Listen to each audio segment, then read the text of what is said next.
Boy, this is going to be a good one tonight. I don't care if it's a short show. I don't care if it's an okay show. This is going to be a good one tonight.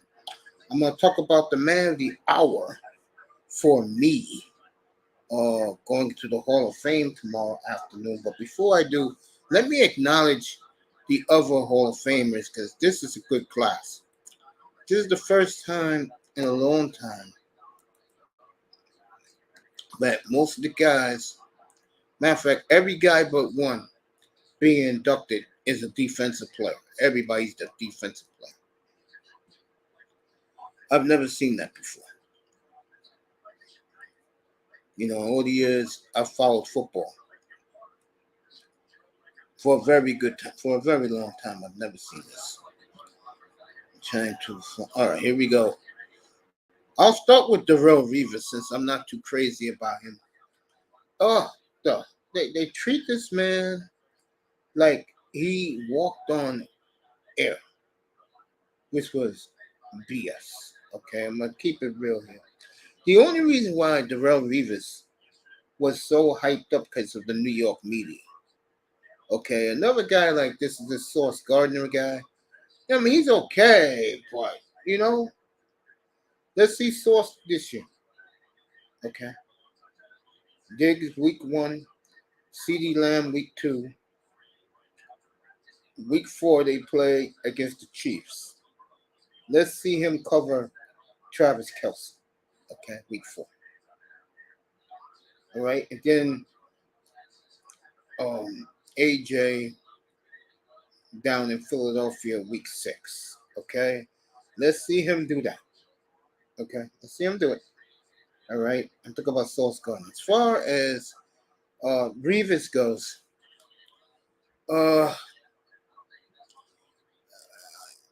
like I said, he was good. Don't take it away from him. I'm not. But there is Richard Sherman out there, man who's going in.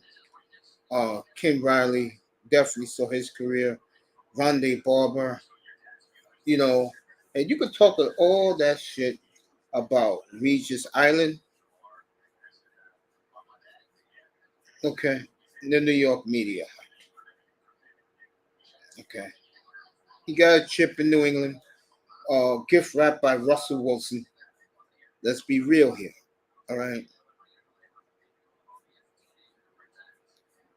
I'll give Revis one thing he does well.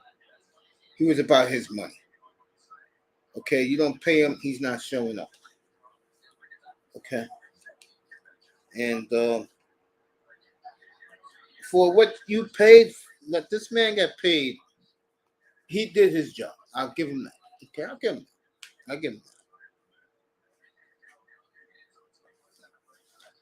that. I give Revis that. Man, people, I think, celebrate him too much. I do. I think people, and it's because he plays in New York. That's why. He played in New York. So he got all the buzz, all the hype back in those days. So Jets got 2 representatives. I'll do the other one in a little bit. Next, since I have him right in front of me, Rondé Barber. Now this was a complete package football player. Okay, he was the Tampa Bay Buccaneers. Him, Sapp, Derek Brooks, John Lynch, a man who should have been in the Hall of Fame 15 years ago, but they'll never pull him in because the media never liked him. Simeon Rice. These guys all should be in Canton. All of them. Lynch is there, now Barber's there, Brooks. Everybody's there but Simeon Rice. I don't get it. I don't. Why Simeon Rice is not there. But this man here, Rondé Barber, is the epitome of what a megastar was, but were underrated because he played in Tampa. Okay. That secondary with him and John Lynch out there was as good as he gets. And this man deserves to be in Canton. Congratulations to him. I wish his brother presents him. That would be some shit. That Tiki puts in Ronde tomorrow as his presenter. That would be something. Okay. Kim Riley.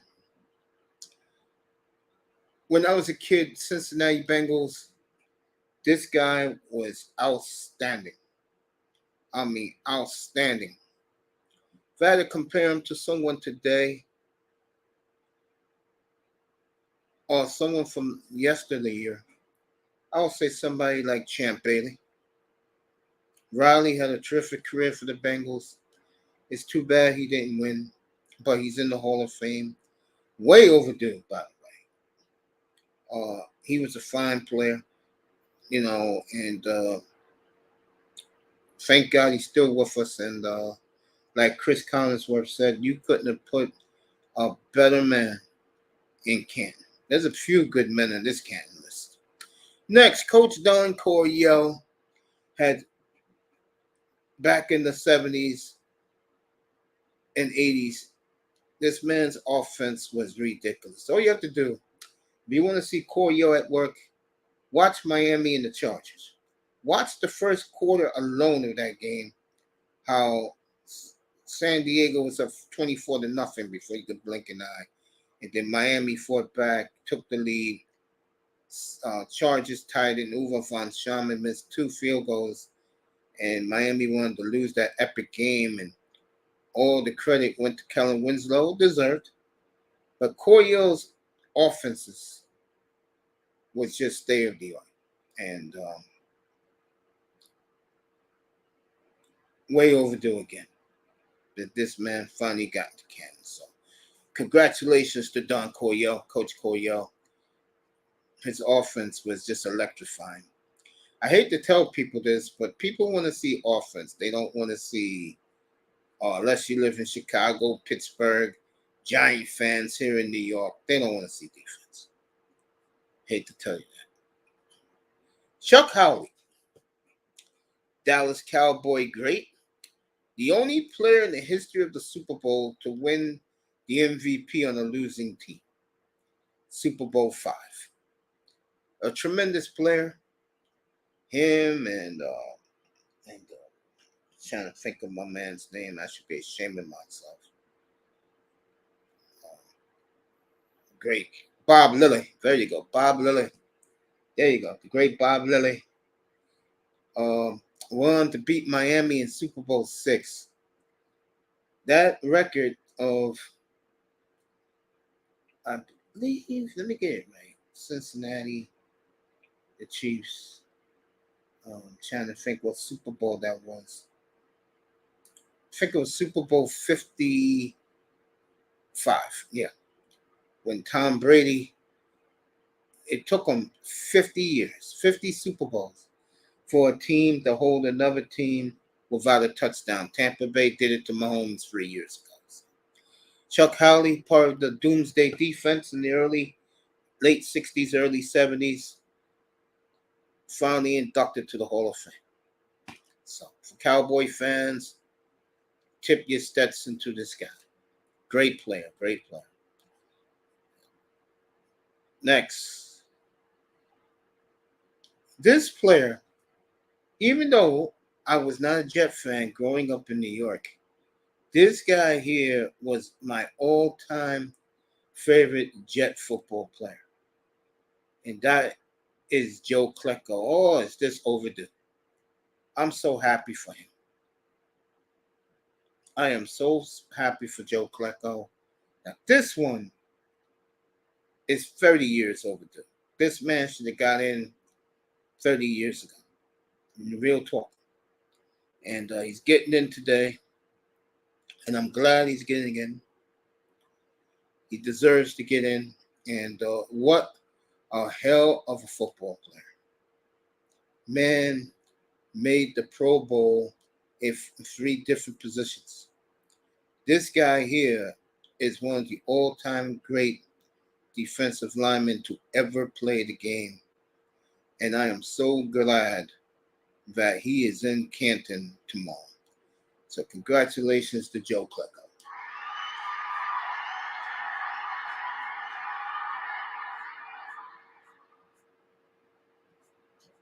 Let's see who else. This is a big class. Who else is in this? All right. This man here is undoubtedly one of the greatest Dallas Cowboys to ever put on a Dallas Cowboy uniform. Bill Parcells, when he drafted him 18 years ago, hit a grand slam with this young man. This man is the epitome of greatness when he played the game. And this is one of the great Cowboy players I've ever seen. I've seen a lot of Cowboys walk through this door, that door down in Texas Stadium and Jerry's World.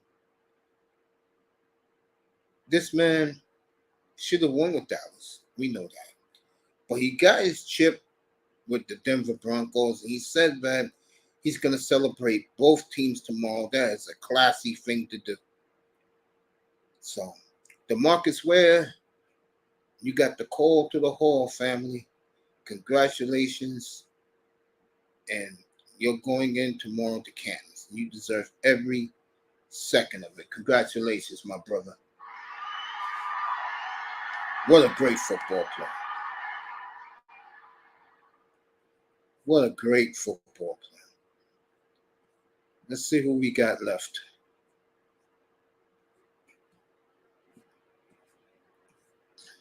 All right, we got one more left before we do the man of the night, because I won't be on tomorrow. Yeah, we did everybody but these two. First, and then the rest of the night's going to be on the main guy.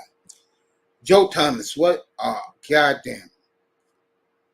Joe Thomas. 10 years of tremendous football. Never missed a snap. Over 10,000 snaps his entire career. It's going to be in his backyard. They'll let him speak last. And it's well-deserved. Oh, my God, was this guy one of the best offensive linemen I've ever seen in my life. When you think Cleveland Browns, you think Kozar, you think Jim Brown, God bless his soul. You think Ozzie Newsome, Hanford and Dixon, the Dog Pound, okay, Brian Sipe, Greg Pruitt. But you think about this guy among the very best that ever wore a Browns uniform. And I'm so happy for him. And what a stud, playing one of the toughest positions in the entire sport and playing over 10,000 snaps without missing a snap. Think about that. With all the pain this man endured, he gave him 10 years. He gave him 11 years. He got the hell out of the game. And you see him now looking svelte with his son. And the Cleveland fans, give them credit. They drove 40 hours. They drove 4 hours to come see this. 40. It's either 4 hours or 40 minutes. I think it's 40 minutes, believe it or not, to see this man and enjoy his day in Canton tomorrow. It couldn't happen to a better football player. And this man is definitely like DeMarcus Ware, one of the all-time greats to play the game. Ken Riley, all these guys going in, except for Revis, but all these guys going in. So Joe Thomas, you knew you was going to get to Canton. The day is here. You'll be in Canton in about 17 hours from now. You'll be inducted. one of the all-time greats ever seen with my own eyes. Congratulations to the great Joe Thomas.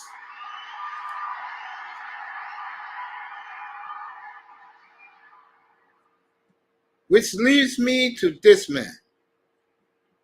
Okay, Kuma in the building, Sean in the building, Kane's in the building.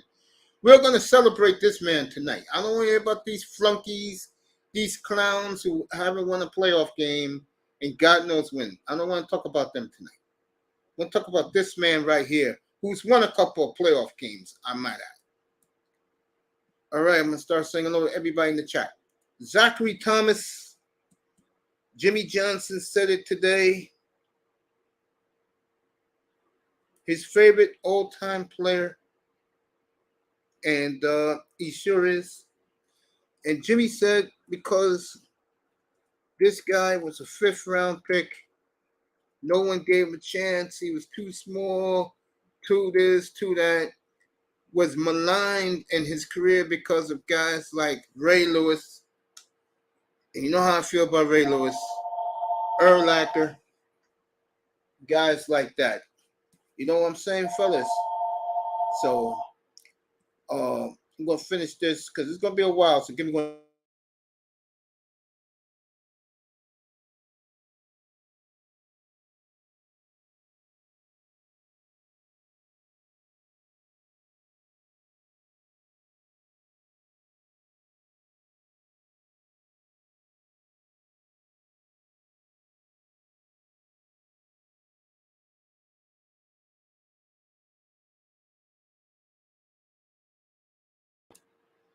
Like I was saying, this man, yo, look who's here. Look, Jefferson. Zach was teachable and was team player. Didn't need the spotlight. Wanted team to have it. Zach was different. Absolutely correct. LaShawn, everybody's been asking for you, man. Welcome back, bro. Welcome back, Jefferson. Good to see you, family.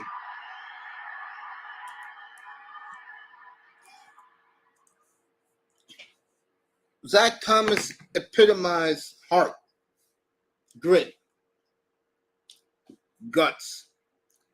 Why? He is one of the most popular players to ever wear a Dolphins uniform. This is a man that epitomized team. And it's pretty cool. Jimmy Johnson is going to put on his jacket. Jimmy Johnson is going to induct him tomorrow. As a Miami Dolphins fan, myself, it was a pleasure watching this man's career, his entire career. I didn't miss any of his games. And I was proud to watch him, JT, Daryl Gardner, Bowens,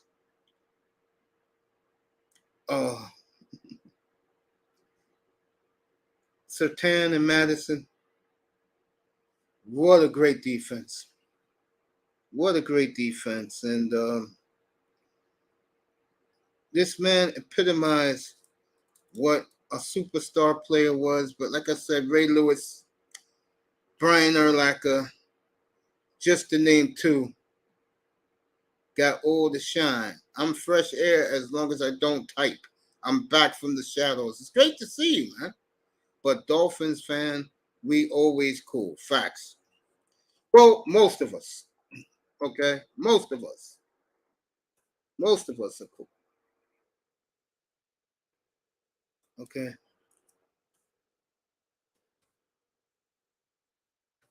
I'm going to read his career numbers in a second. Okay?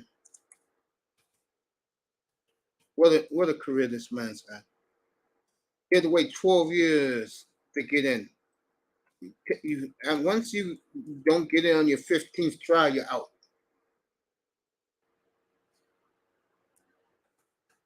So, what a great Dolphin. He epitomized what the Dolphins used to be, not what they are now. Okay. And yeah, not fakers. We have guys who are that, let's just say, is out of touch. That's a good way of putting it. It's a good way of putting it. Oh man, trying to get Zach's numbers so I can tell you them right now. I remember when we drafted him, he came out like a ball of fire. That year we went 8-8. We weren't good anymore. The talent was gone. Of course he would. And me being who I am, uh, I think he was very overshadowed by, like I said, guys like Urlacher, Ray Lewis overshadowed him, Lance Briggs, you know.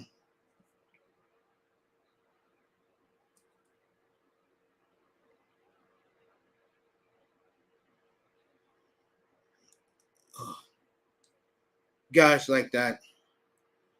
But I'm gonna say something for all you Dolphin fans, and you better listen to this.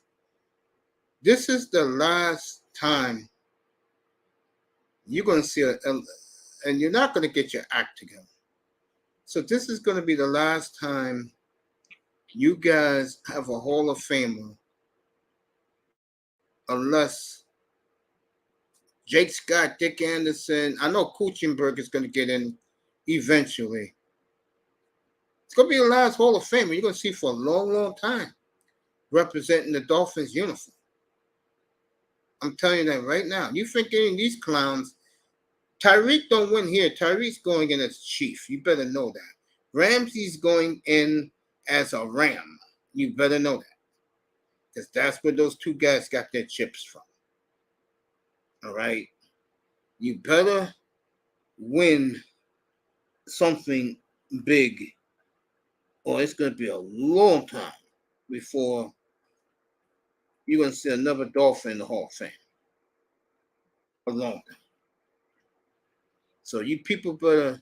I saw CB yesterday celebrating and posing with Zach Thomas mural. Well, my message to him, and he better get used to that, because that may be the last time that he's going to pose with a Dolphin mural of a Hall of Famer. It's going to be a long time.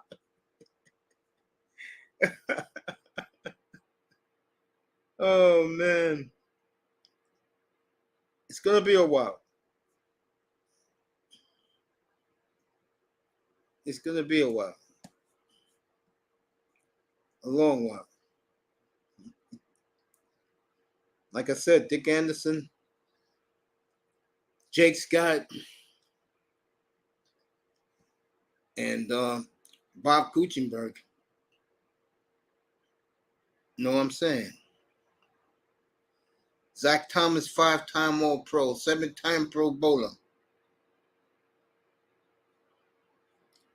What a career this man's had. His rookie season, 3 interceptions, a touchdown. Okay. 2 sacks.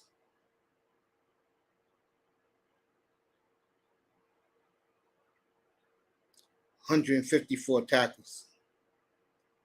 Second year, 128 tackles. Interception.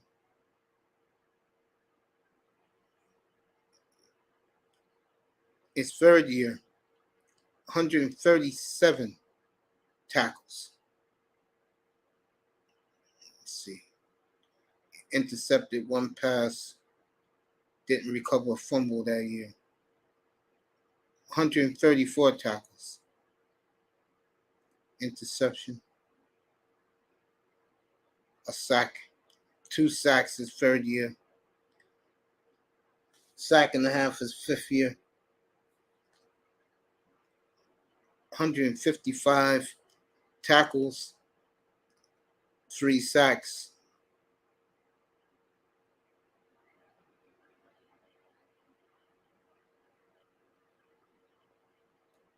1 interception. 2 interceptions, 1 for a touchdown. That year he led the NFL in tackles with 156 tackles. 2003, 153 tackles, 3 interceptions, 2 fumble recoveries, and a sack. 2004, 145 tackles, 2 sacks,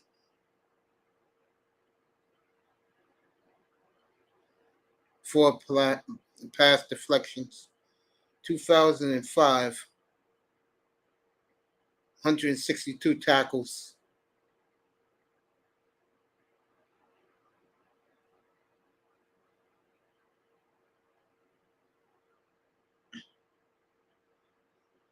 1 fumble recovery.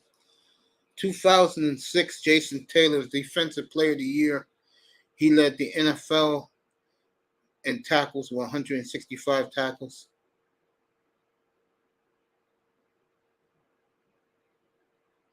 1 fumble recovery, 1 interception.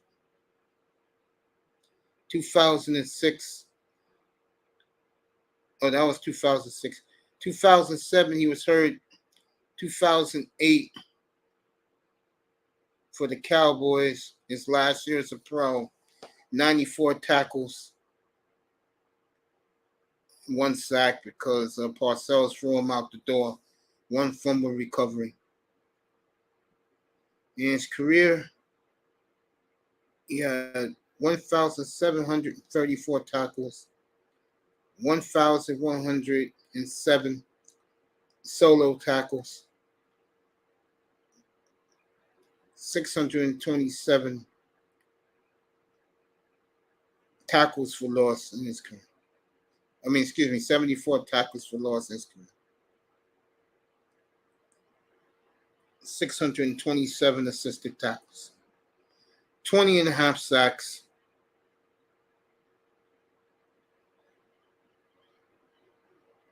8 fumble recoveries. 17 interceptions. 4 touchdowns in his career. Phenomenal career for Zachary Thomas.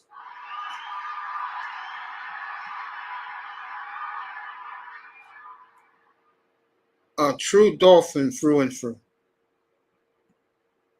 This man represented that organization very well. I'm so proud to see him get in. I'm still waiting for Dick Anderson, Jake Scott, and Bob Kuechenberg. And when they get in, then you can shut the book on this franchise for a long time. A long time. And like I said, if you're in your 30s, you'll probably be my age by the time you'll see another Dolphin get in. If you're in your 40s, you'll be near 70 when you next see your next Dolphin get in. Other than Dick Anderson, Jake Scott, and Bob Kuechenberg.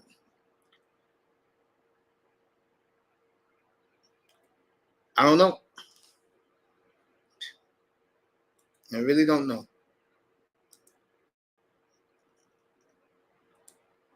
It's comical to me how bad this franchise has gone down. But it is what it is. So, we'll celebrate this man tonight and his greatness. And it's been greatness. This guy was the epitome of that defense back in the day. And now, you look at the team now, they have tremendous potential. They're flying under the radar, except for the delusional fans think that they're Super Bowl. Gotta wait and see what happens. Darwin Cook is talking to the Jets again. I think the Jets put a nice number that Chris Greer is not going to match. And Chris Greer, I think, is doing the right thing because he'll have some cap space next year. The team doesn't live up to expectations. He can make some moves. I don't see the Dolphins trading their draft pick next year because they're going to need to replenish some of these guys on the roster now and see what direction they're going. But we'll worry about them when the season starts. Right now, it's all about Zach Thomas's greatness. And guys in the chat, I'm going to hit you back up in a second. I'm just doing my mail.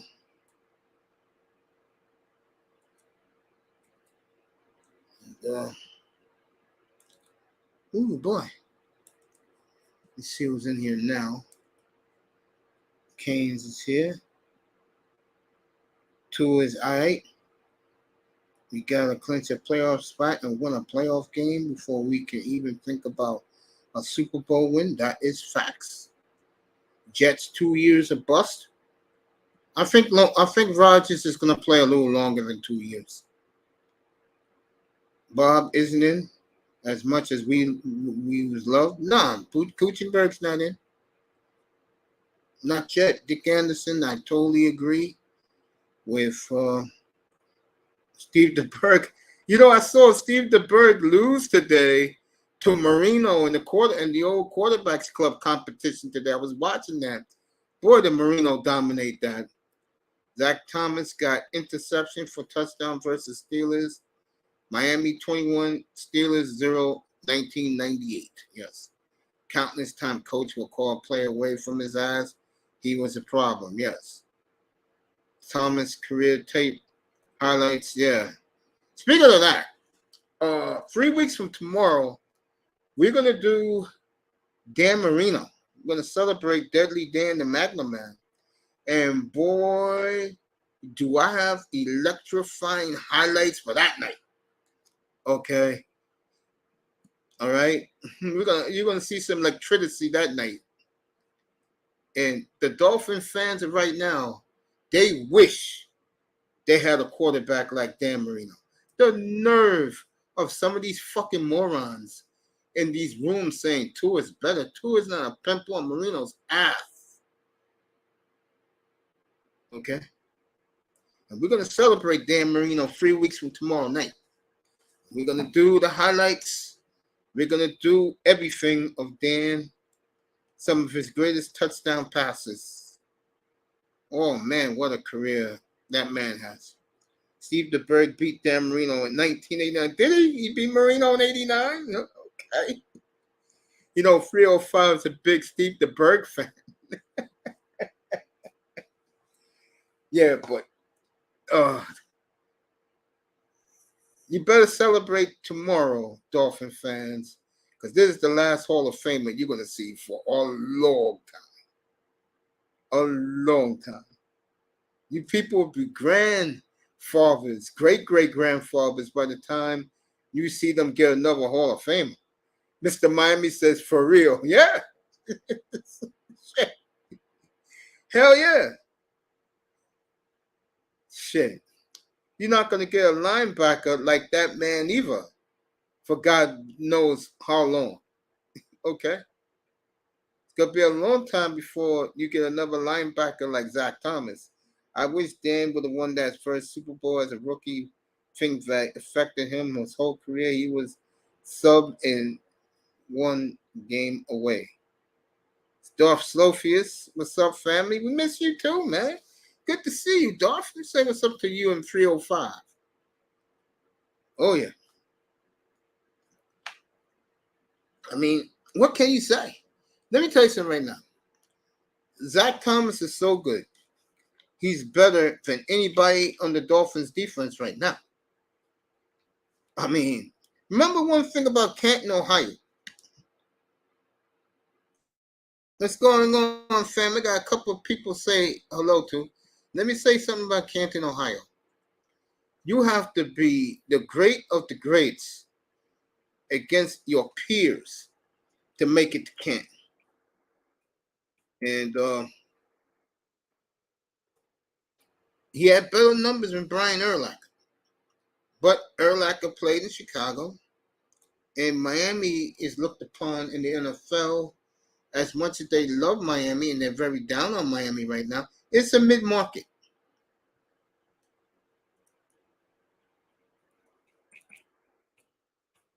Okay. Anybody can come up in a second. I'm about to drop that link.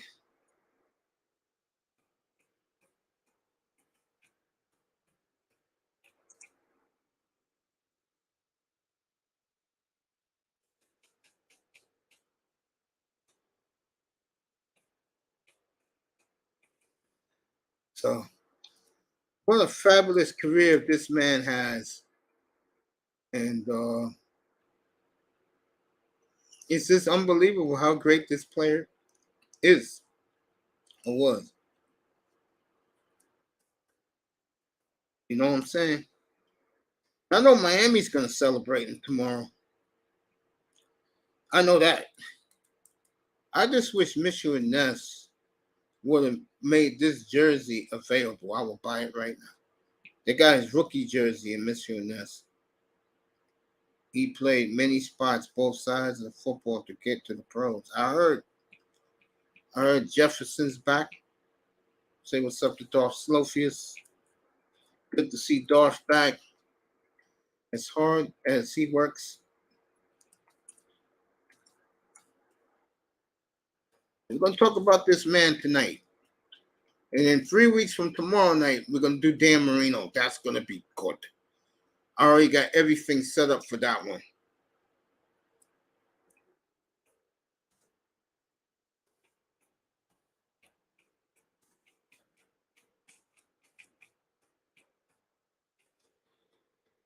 Falcons looking pretty good down there. And Flowery Branch down there in Georgia. Yes, man, I've been working the morning shift now. Yeah, man, Miami does the craziness too. Oh, let me say what's up to that boy. So that Zach Thomas is the main man tonight. I don't want to hear about those clowns who have to prove to the world they have to win a playoff game.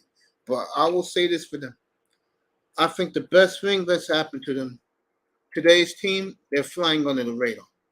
Except for the delusional fans who are talking AFC title game or bust and Super Bowl or bust. Except for those fools.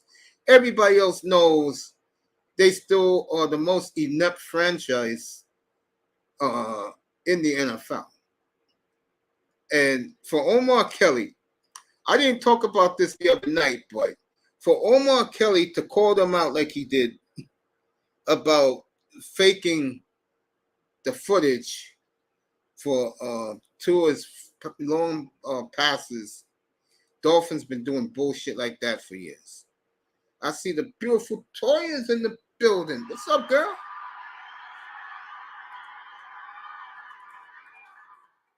Hey, what's up to you in a second?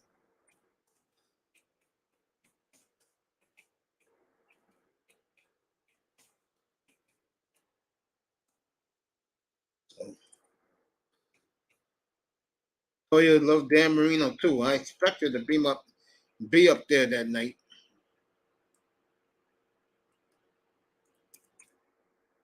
I mean, these fools who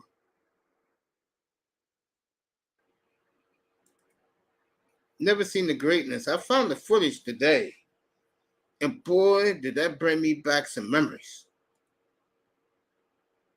Missed days when Miami drafted them player could play any spot.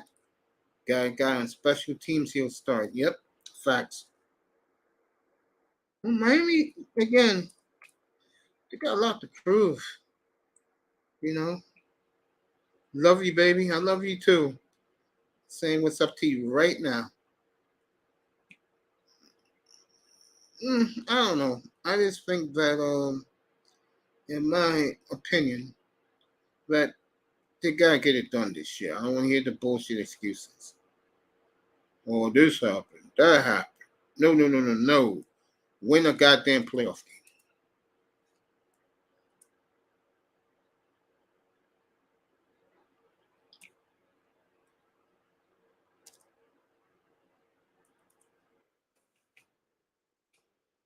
Just do that for once. I should show 305, you in the chat. Put a one in the chat. Should I show Lamar Smith, the entire Lamar Smith game at the end of the year? Put a one in the chat. Should I do that? Zach Thomas is the legend killer of Jim Kelly. Nah, he only played Jim Kelly 1 year, his rookie year. After that, Jim Kelly retired. Zach went off against Doug Flutie and went up against Doug Flutie and Rob Johnson. Then after that, Buffalo went down the toilet. All right, let me see. Jefferson says 1. Mr. Miami said 1. So I'll do that. I'll find the Lamar Smith game of 2000 and show that. I'll show that Christmas Day. That should be fun. Their last playoff win in the NFL. I'll show that game up here Christmas Day. That'll be fun. Because the game's Christmas Day sucks. So it's not like we're missing anything. Jefferson says Zach was pain in the ass to Buffalo. Oh, you played Buffalo. Yeah, when Buffalo went down, Zach used to kill him, man. Buffalo 0-4. Yeah, you guys, Miami still won. I don't blame for wanting the Redskins, though. I mean, that was a painful Super Bowl loss, man. If fucking Kimbo Camper would have held on to that interception and just walked into the end zone, Miami wins their third Super Bowl, then who knows?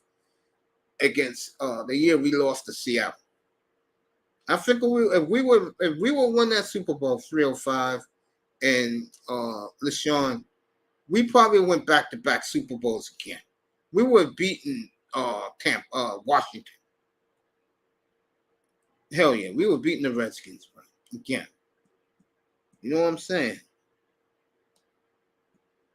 I mean, but we'll do that Christmas morning, Christmas Day. We'll show the Lamar Smith game in its entirety. The last playoff game the Dolphins have won back in 2000. We'll show that game up here and let these youngins know what heart is really all about. Lamar Smith carrying this team to a victory. We'll do that. That'll bring back some good memories in here. Okay.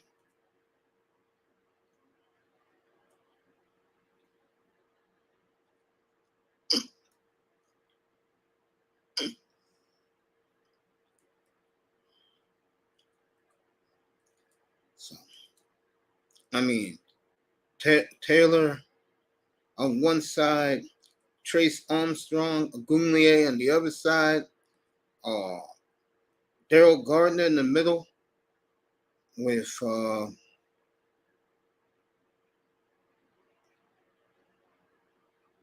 just tremendous defense back in the late 90s, early 2000s, a lot of dysfunction, terrible coaching by Wannstedt, terrible drafting.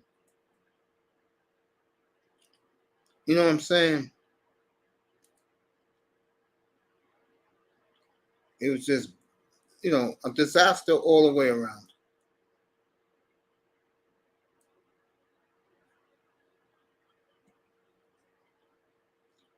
Just a goddamn disaster with Jay Fiedler at quarterback. You have Ricky, best 2 years of his career, and Dave Wannstedt ran him off. You can't make this shit up. Could have got Drew Brees twice. Nick Saban listened to the doctors, took Dante Culpepper, and we all know what happened there. Okay. So, Dolphins ineptitude. And again, then last week, Jalen Ramsey goes down. You can't make this shit up, folks. You can't. Okay. Okay. Getting this back founded. You know. Whew.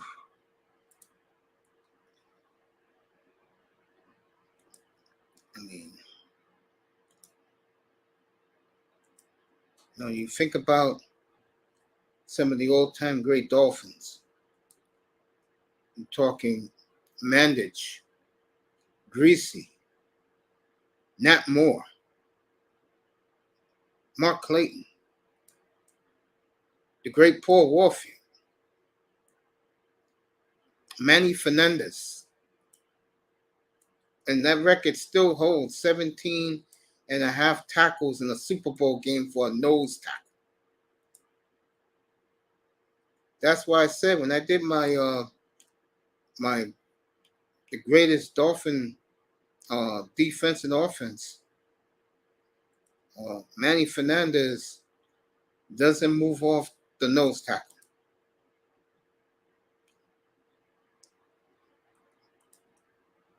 Okay. And again, give those guys a lot of credit. Bill Stanfield, another one. Just the great names. Howard Twilley, clutch. Okay. Tim Foley, clutch. Lloyd Mumford, coach, clutch. I don't have to get into the offensive line. All of them are in Canton except Kuchenberg. And no one could touch those guys either. Those guys were just great, great players. And the Dolphins haven't had an offensive line like that since. Man, they were great. Mercury Morris, Jim Kick. Just to name a couple, folks. A.J. Dewey. You know how we feel about Dewey, right? LaShawn in 305.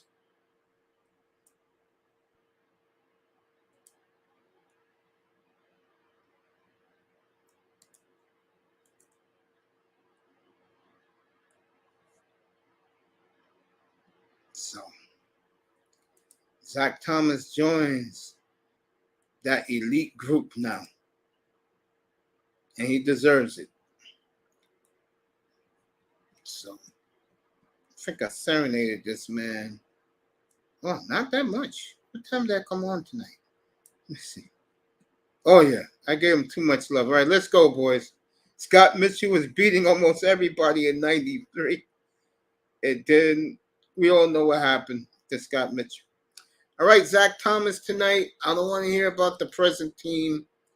Let them go out and do something. At least this man won playoff games. And we love this guy.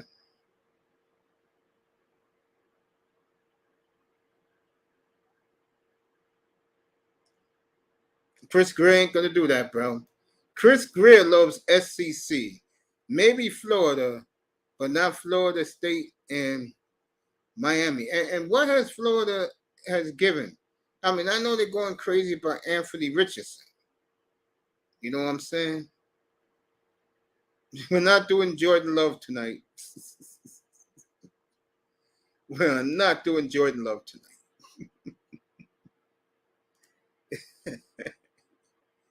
Oh, man. No Jordan Love. Just Zach Thomas. And he deserves the spotlight tonight. Like I said, when I came up with the all-time Dolphin team, offensive defense, You know what the problem with 21st century Dolphins? What kills them all? Never won a playoff game. Those are facts. You know? And who knows what they'll do this year? I'm going to have a crystal ball.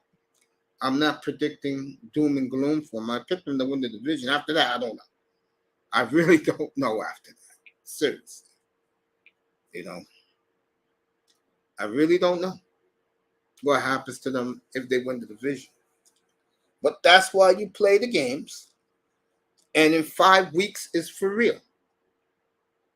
September 7th, Chiefs and Lions is for real. September 10th, let me give you the card.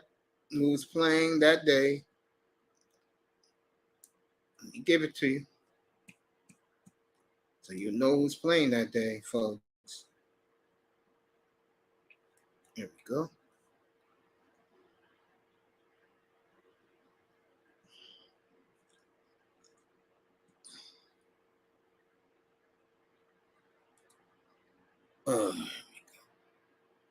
Let's see who's playing September the 10th. I know September 11th is Jets Bills.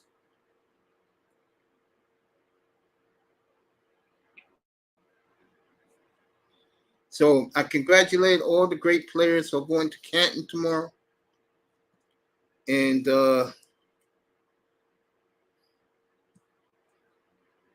I hope everybody for their favorite teams have a good year. All right, week 1 of the new NFL coming in 5 weeks.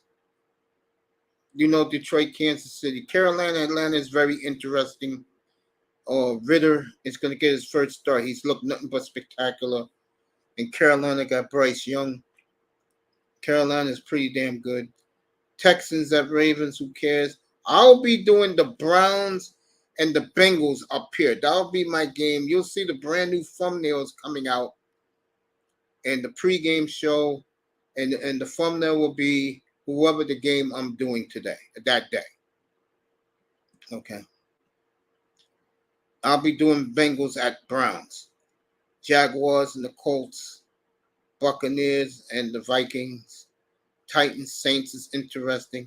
If you didn't hear, Kamara got suspended 3 games by Roger Goodell. This game here is the most intriguing game of the 1 o'clock hour. And I could switch to this one. It's going to be interesting. And it's going to be San Francisco at Pittsburgh. That is a heavyweight match to me. And I think the Steelers are back. And I expect Najee Harris is going to have a big year. Late games, Raiders and Broncos, Dolphins and the Chargers. I will do that one up here as the late game up here. In New York, they're going to show you Eagles and Patriots, Rams at the Seahawks, and the game that I will have behind me watching, I'm going to turn my chair around, will be the Packers and the Bears. So we'll see Jordan Love first start as a number 1 starter against Justin Fields. Both of these quarterbacks have everything on the line this year. But Love will get another year. Brian Gutekunst was on today. I did not watch the press conference, but he was oohing and ahhing about Jordan Love and his arm talent. I kept telling you guys, man, Jordan Love's the truth. Best thing that ever happened to Jordan Love. He sat behind Aaron Rodgers for 3 years. All you guys was laughing at me, laughing at him. And now Green Bay believe, and their fans really believe, they're going to have the third of the trilogy. I'm going to tell you right now, if that is the case, the next Packer starter is in 6th grade right now. Think about what I just said. In the 6th grade right now. 6th grade. Okay. And the night game is Dallas at the Giants. I will go to bed early. And then I'll be up here for Buffalo and Aaron Rodgers. Rodgers against Allen. I'll do that game first Monday night. Usually I take Monday nights off because the games blow. But I'll tell you, Carolina, Atlanta, Bengals and Browns, Steelers and 49ers, Titans and Saints for the early window. Then Bears, Packers, Dolphins, and Chargers, round 3 of Herbert and Tua. That's going to be fun to watch open. I'll have that game up here. And I'll be switching, from watching one game on my computer and watching the Bears game, because the Bear game is going to be in New York. So I'll watch Jordan Love and Justin Fields go at it. That's going to be fun. So Zach Thomas is the topic. As great as he's been, Buffalo going to beat the Jets? Okay. I hope not. All right, let's go, guys. I spoke enough. And this man's topic tonight, Zachary Thomas, is the topic. While you guys are popping up, let me go get me a bottle of water. And I'll be back in 1 minute. I'm going to get me a bottle of water. You guys can start coming up if you want. I'm going to talk about that man right there, his greatness. And too bad 305 can't talk. So I'll see you guys when I come back in a minute. Let me go get my water.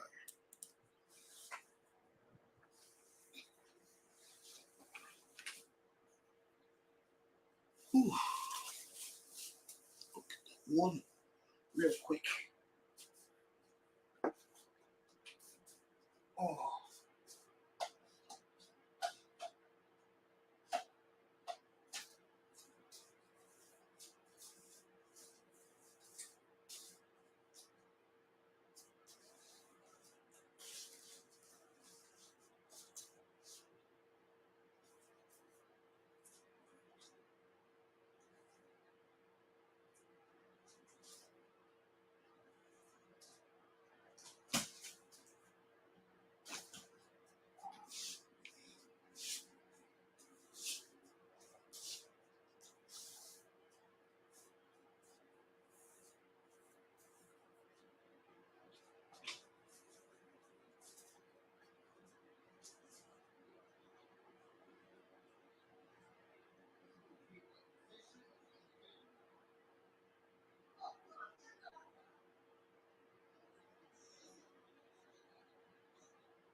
All right.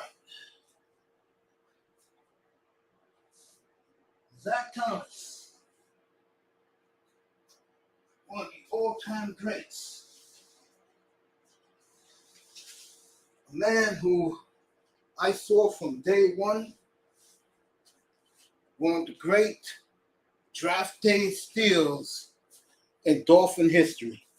Getting that man in round 5, a year later getting Madison and Surtain with their second round picks, getting Jason Taylor with their third round pick, and their first round pick was a jailbird, somebody named Collins, and he was a big time bust.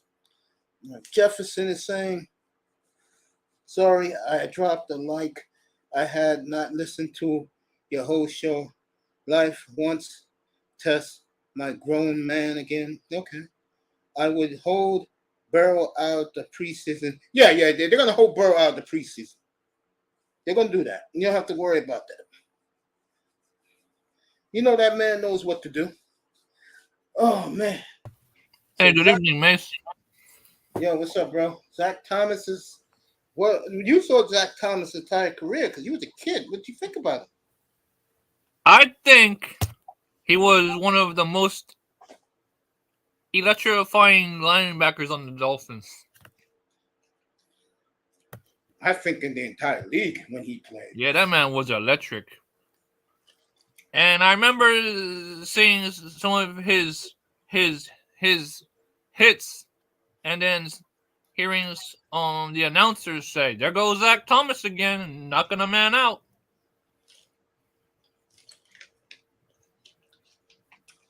You know, it's funny. When I think about Zach, Hmm. I think about the way he played the game. And it's mighty funny. They both were getting the last laugh. Taylor's already laughed at Bill Parcells. Now Zach Thomas is laughing at him. It just goes to show you that great football minds do make mistakes. And Parcells made a huge mistake, never giving that man any credit at all.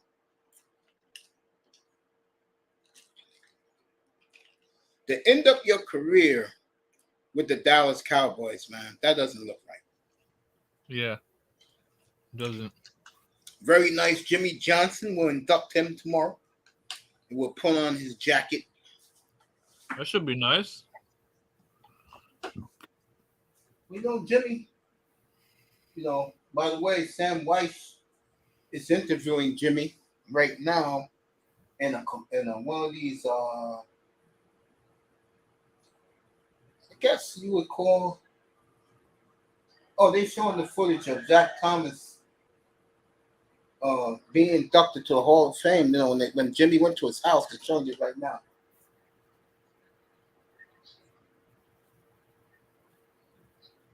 Zach didn't know. This is pretty cool. Yeah, Zach says, "Oh shit." He has a cup of Starbucks. He's about to cry.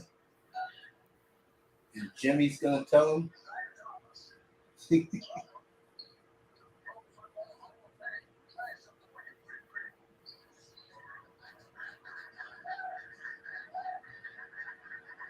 I wonder why Zach and JT are not close anymore. You know about that story? I think it's because of the divorce. I think. With his sister? Yeah, pretty sure that's what it is.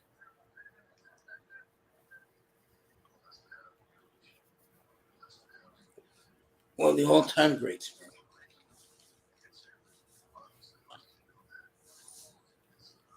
I mean, you got me praising this man as one of the all-time greats. You know he made me happy. Oh, no doubt, bro. He was fast, electrifying, and he knew how to hit and make a defender feel it. No offensive, make offensive guys feel it.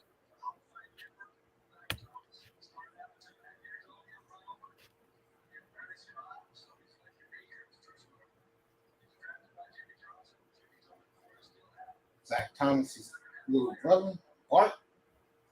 Remember, Zach is a Texan. So a lot of guys in Texas' name is Bart. He didn't get injured often and always knew where the ball was. You damn right. Yeah, because he was always offering mass whoopings on the field.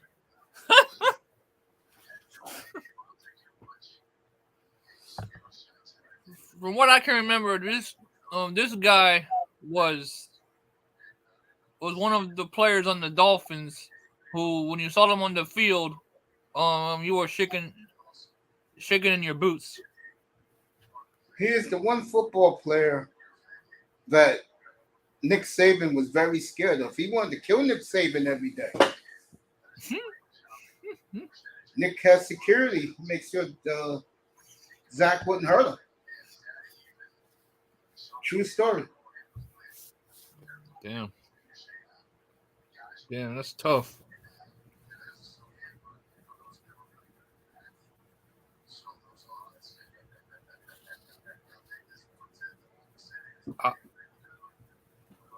I remember Zach Thomas when he was in college. He was a throwback. Yes, he was. You know what he was? He was the prototype sideline to sideline linebacker. Yeah. Him and then Bobby Wagner came after him. You won't see too many sideline to sideline linebackers. Raekwon, the guy who's on the Ravens right now is very good. Sideline to sideline. Yeah, Raekwon Smith. Yeah, the Ravens. You know what hurt me, Mace? Mace? Yeah, right here. You hear me? Yeah, I said, you know what hurt me the most? Yeah, go ahead. The fact that the Dolphins didn't sign him so he can finish his career with us. That hurt big time.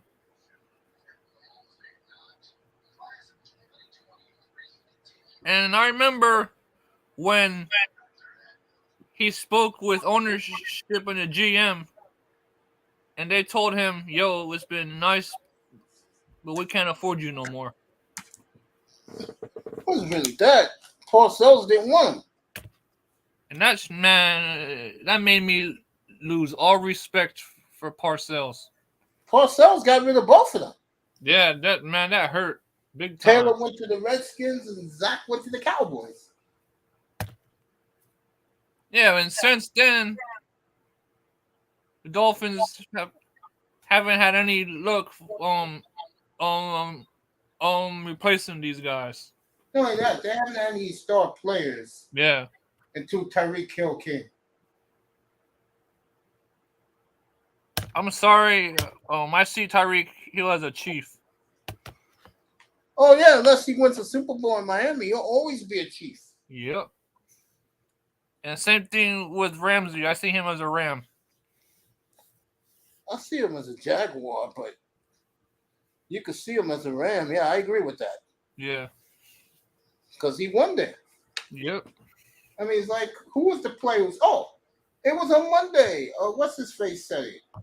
The kid, what's his name? Kehu? Yeah. He was on NFL Network. He was like, it's not like he ever played for us. You know, he said, we'll be good. And I agree with that. Yep.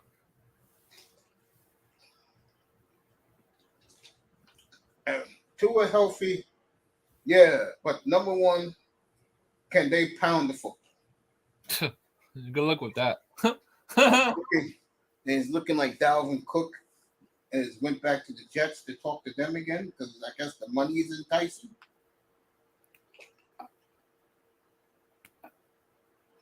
I'll tell you this, Mace. I'll be more satisfied starting the rookie over Mostert and Wilson. I would be too. I would. All right, inside the NFL. It's going to start being on September the 5th on your local CW. That's right. The Lily White CW network will have Inside the NFL. Oh, now they want to bring that back. Now. Wow.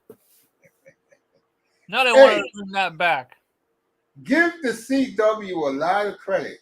They got Live Golf Tour. There's rumors they may get the NBA this year. So give CW a lot of credit. They're getting to the sports business. This is the same station that had NFL before and then said, nah, sorry, y'all, we don't want it no more. No, they did that. They did that to WWE. They did that too. No, NFL too. I've never seen the CW with the NFL. They had it a couple years ago, and then they said, no, it's not for us.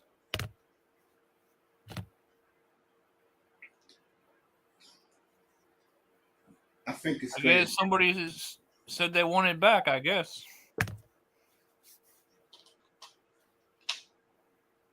Who they flying in the sea?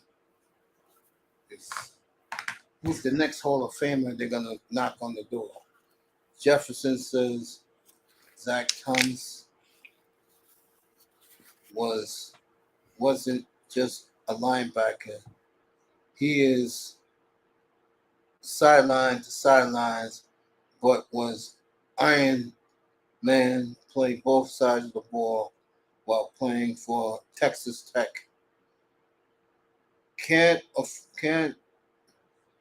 see what Jefferson says. Can't afford, but could afford QB and no defense. You right about that.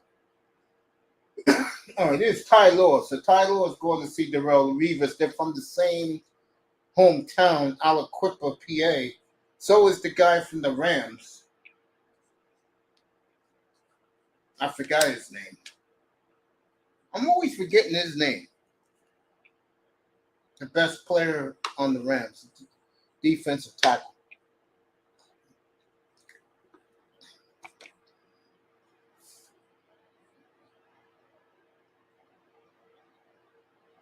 So they're all in tomorrow afternoon, 12 o'clock. The festivities start in Canton on NFL Network. I will watch Zach Thomas get inducted and Joe Thomas. And I'll call it a day. Off for the weekend, folks. Be back Monday morning. I'll be back.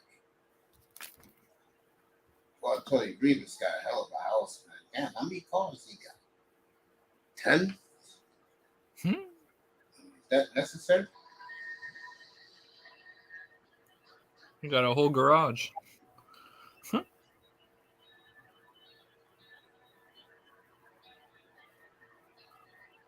What was in Zach Thomas's draft class, Miss?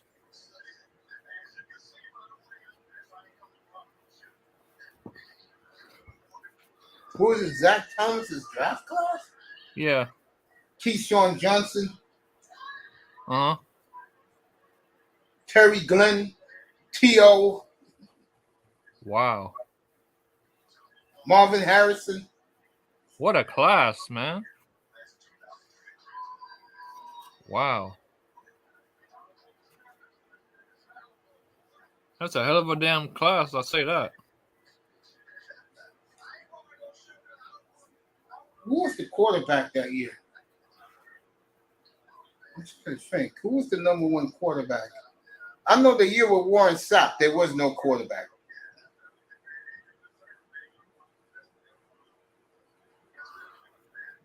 I'm trying to think. 96 draft. Who was the quarterback? I'll tell you right now.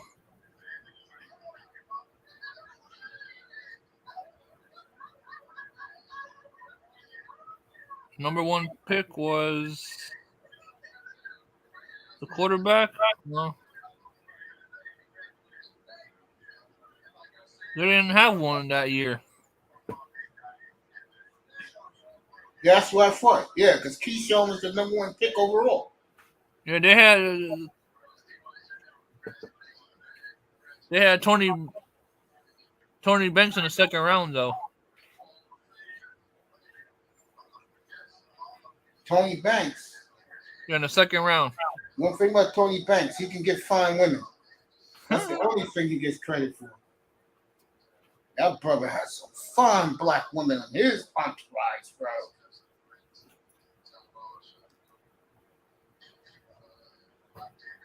Daryl.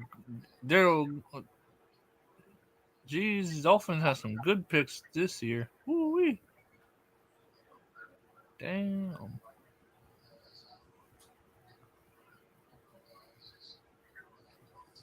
All those guys are retired now. Yeah, they loving life. That's near 30 years ago. Yeah, they loving life too. It depends. Kirk Pointer.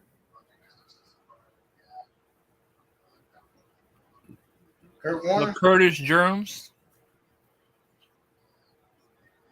Let's see for the Dolphins. Who else is in here? Shane Burton.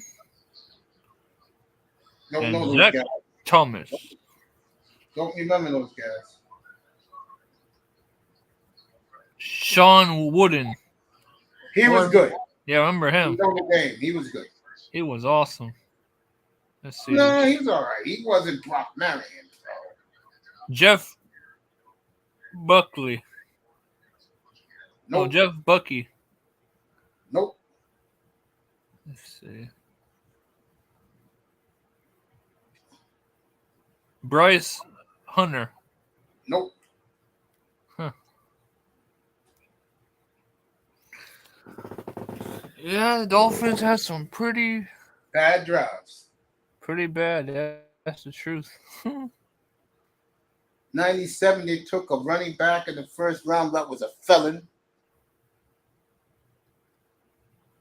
Damn, that's tough. Let's see, 95 on draft class. Tony Steve Banks. McNair. Wow. Tony Banks got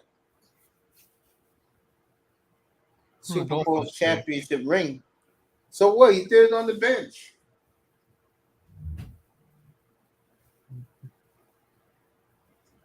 Who was in that draft? Donna Carter, Steve McNair, Yeah.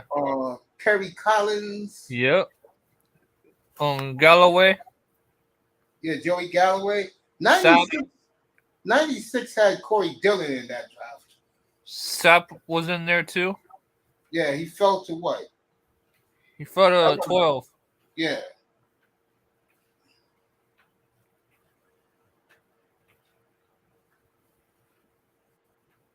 Man, they definitely had some guys in this thing.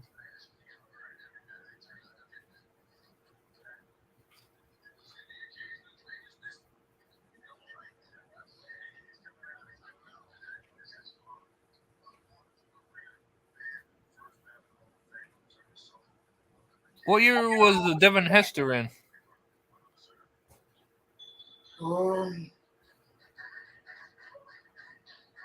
Devin Hester. I think probably 204. Let's see. 2006. That was his rookie year? Yeah. Bears went to the Super Bowl that year. Yeah, they got. Yeah, he drafted in the second round.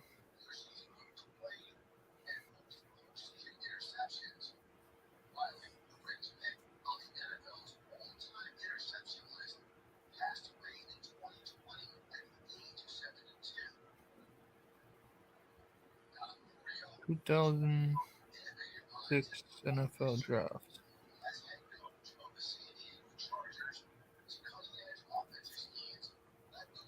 '97, Jimmy hit the jackpot.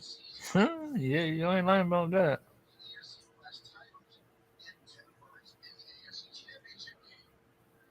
Devin Hester, where is he at? In here. Who's a second rounder? Let's see. Team was a disaster, bro. And it caught up with them once Nick Saban left. Richie Camarillo. Are you effing kidding me? Dolphins didn't even. Jason Allen. Oh my God, this guy. He bypassed. He bypassed. That was '96, right? Yeah. I mean 2006, 2005. He had a chance to take Aaron Rodgers. At number 2, he takes Ronnie Brown. Again, ineptitude.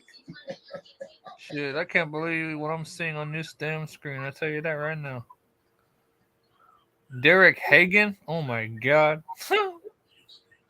Look at 2008. This is all you need to know. Look at 2008. Okay. This was the magic work of Bill Parcells. Let's see. Number 1 pick overall. Look who he took. Jake Long. I'm dead. Never gave Matt Ryan an interview. Oh my God. I can't believe this. Bro, you had Joe Flacco in that class too. He wanted Flacco. The Ravens knew it, and the Ravens traded back in the first round to get him. Jake Long. Boy, I tell you. And you know what was sad? People like Omar Kelly. Yo, pull up. Let me drop the link. Who's that? Guys like Omar Kelly, Captain Stevenson, these dudes, they defended that pick. I'm like, are you out of your mind? You're still looking for a franchise quarterback right now. The hell are you talking about? You're crazy. Man. I've had wars with them on what you call. The only one who agreed with me was Joe Rose. Joe Rose agreed with me. I just can't believe all this mediocre. And I say well, I mean, this is what these fools think is the greatest thing in the world, right? And guess what?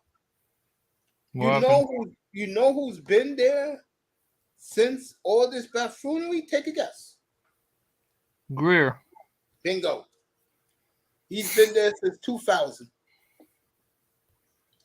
Hey, man, I don't want them. Hey, man, you take Lamar Jackson, you can fire me. I would have fired his ass right there and then.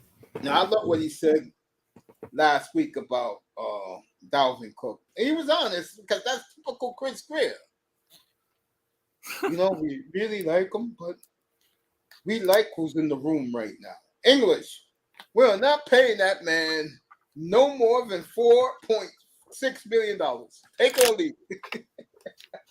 Well, Chris Greer, when he wins a Super Bowl ring over your team, what are you going to say? Oh, I should have signed him.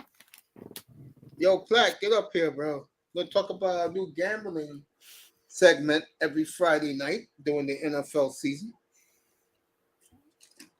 I dropped the link already, brother. Pull up. Oh, I should have signed him. I'm sorry, Dolphin fans. We'll talk about that, bro. I'm in a good mood tonight, bro.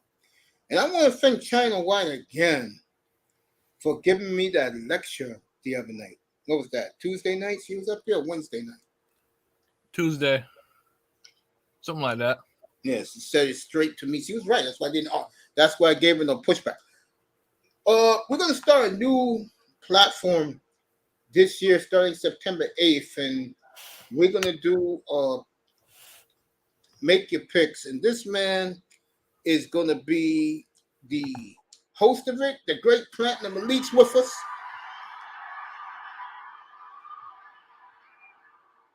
Yeah, what's up, man? What are you doing, sir? What's up, Platinum? Hey, what's up with you, bro? Can you hear me? Yeah. Crystal clear.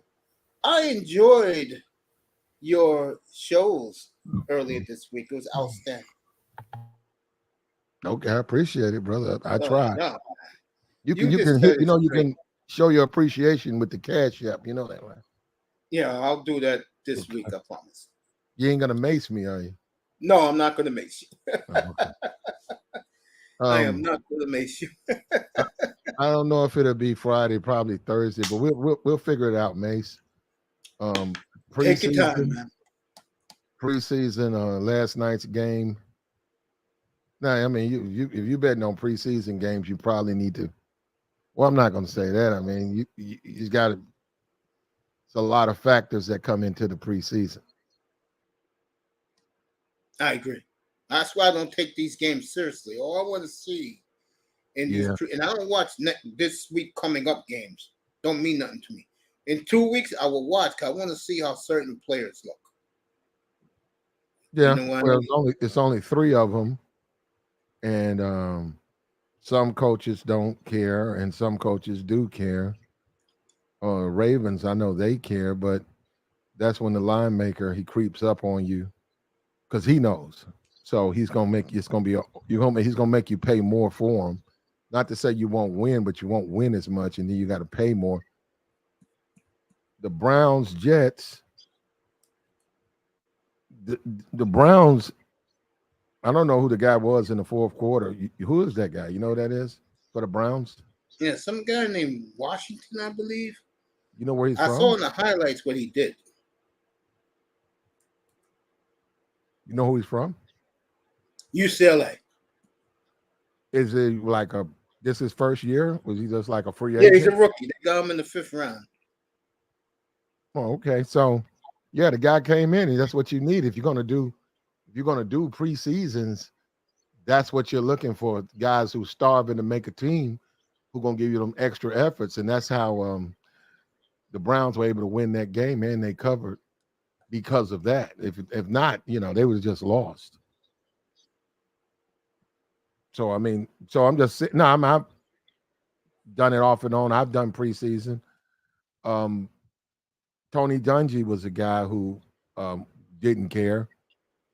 Yeah, the coach, they was a guy they didn't care about. So it just depends on the book you're at. Some books, they'll let you wager, even though some guys, well, it's not a guarantee, but I'm just saying it seems like it because some teams, they just roll out, they just come, go through the motions and leave. They're not trying to win. So from a standpoint, you look at Pittsburgh. Pittsburgh's playing, I think, Tampa, 13th, I think, Thursday, Tampa Bay. I seen Tampa's. They got Baker Mayfield. I've seen their roster. You look at Pittsburgh. You got it now. If the guy, you got Rudolph, you got Pickett, and then you got the other guy from Chicago. Forgot his name. Anyhow, he's the veteran. Justin Fields. Fields. Okay, that's the Chicago guy. I'm saying Pittsburgh. Pittsburgh has the quarterback he replaced. Oh, Trubisky. Trubisky, yeah. Oh, exhibition. Yeah, I'm just saying, citing that particular game, what the key to me on that game is him. If he plays in the late, like third, fourth quarter against their backups, yeah, Pittsburgh's gonna win. He's just got too much experience to play against a bunch of backups that's running base defenses. He'll just walk them. He's not that good, but I'm saying it just gives Pittsburgh that advantage. So that's preseason ball, and that's really getting into it or whatever. But we'll do something probably Thursday, Mace. Probably every Thursday we'll figure out a time. It'll be like 30 minutes. It won't take a lot of time up. I feel you, man. No doubt. No problem with me. Mace. You just pick the time and I'm there, bro. Okay, Mace. Well, we're gonna win. We're gonna win this year. You'll see. And I looked at a lot. I've been keeping up to college football. A lot of people saying Alabama. They were saying don't sleep on Alabama. We get it. Georgia very well might get 3, but they're saying that Nick Saban, with his history, it's a mistake to just think, that Georgia's gonna walk through the SEC like that. Nick Saban's on the downfall. Okay. All right. I don't think Saban's on the downfall. I think LSU, who everybody got winning the SEC West this year, and Georgia is just better. Okay. Well, living in SEC country, and I really don't wager in the SEC. Yeah. Because the games are so unpredictable. Got that right. Yeah, those teams, man, they'll just jump up and beat each other. And then you got you got Ole Miss, right? You got Lane Kiffin there. Yeah. And they're gonna get somebody. They're gonna knock off a big team. Just a matter of time. I mean, was the second year there? Yeah, something like that. Yeah. Yeah, he's gonna get, like you're saying, LSU. He's gonna get LSU, Alabama, or Georgia. I mean, I don't know the schedule. He may not play any of them, but I'm just saying, a guy like him going to Ole Miss, and I know these guys are really crazy about Ole Miss. Those guys will just target one game, and that's the game they got to win. And they'll spend time and they'll find that one weakness, and they'll beat that team. So, but the SEC is just so unpredictable when it comes to wagering and shit like that. But I'm gonna rock with USC though. I've been looking at USC, and later at the end of this month, we're gonna get college football. Yeah. August the 26th. Yeah. So we'll have a full slate of football games. Miami and Texas A&M week 2 down the rematch down in Miami. I think we'll win that game. You think Miami's got it? Yeah, man. Well, we got to wait. Somebody now. I see the top 25, but there's always an upset, right? Yep. Somebody doesn't come out. Somebody overlooks a team, and then there's an upset. I think Miami's the one that's gonna upset A&M. A&M is A&M ranked high or something? Let you know in a second. Hey, Platt, the Ravens are 9.5 favorite opening day against the Texans. You talking about the start of the season, or you talking about the preseason game? The start of the season. I'm looking at the opening day odds as of right now. Well, you want me to be honest? Look, I like Lamar Jackson. I like the guy. Mm-hmm. Right? I don't know. Somebody said he was hurt last year. Maybe that's it. He didn't play well last year. Now, they got him a bunch of receivers. The problem with them lately, I don't know what it is. They don't score. Now they'll get a win, but they barely win these games. You talking about 7.5 points? Yeah. Nah, man. I can't take that, man. I can't. I don't know how good the Texans will be. They'll be better, but I'll take the Texans, to be honest with you. I'll just take them if I had to play that game.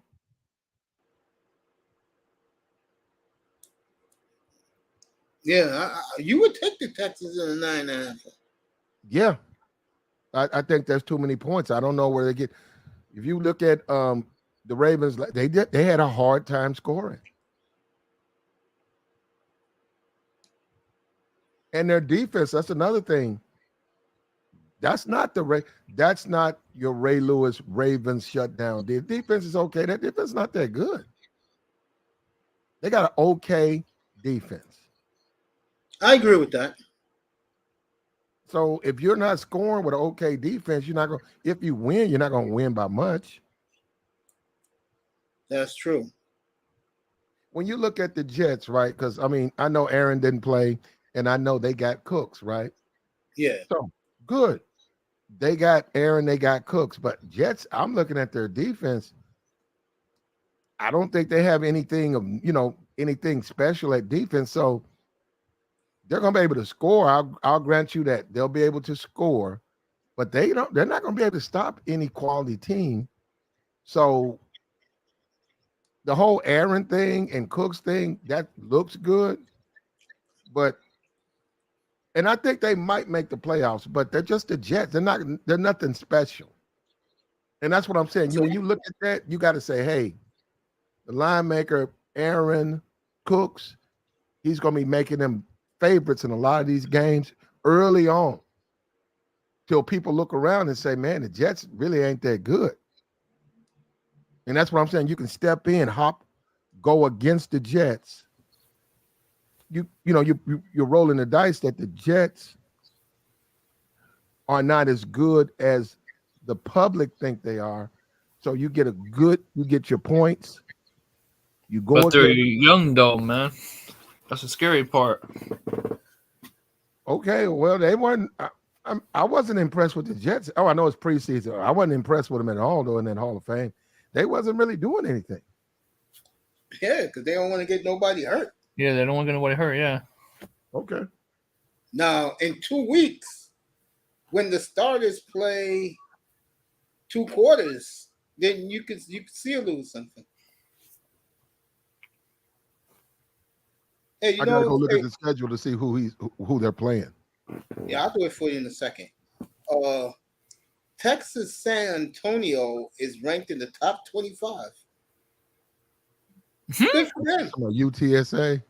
Yeah, good for them. Well, they had a good year last year. I'm not criticizing. I said good for them. Well, that was with the Willis guy, right?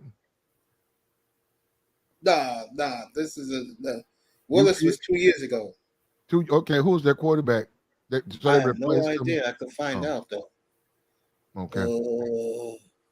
Quarterback named Frank Harris. Is he back? Yeah. Yeah, I mean, UTSA teams like that, you know, as far as wagering, you can get the ups on guys. You can hop on those teams early. See, the information that's floating out there, Yeah. you know, it's up to you. You got to find out where it's at. But there's some information out there. I think UTSA, I don't know how long ago, 5 years ago, 6 years, they came out and they played like Virginia Tech or somebody. Yeah, and they upset them. Yeah.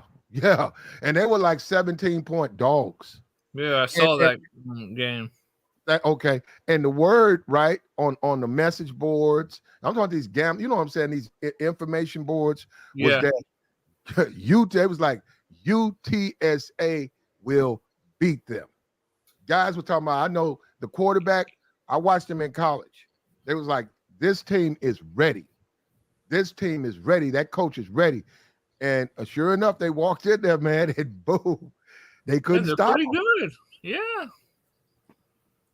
They're no joke. That's for sure. They're in the top 25. That's what I said. Okay. I mean, I don't know this. I don't know their schedule or whatever, but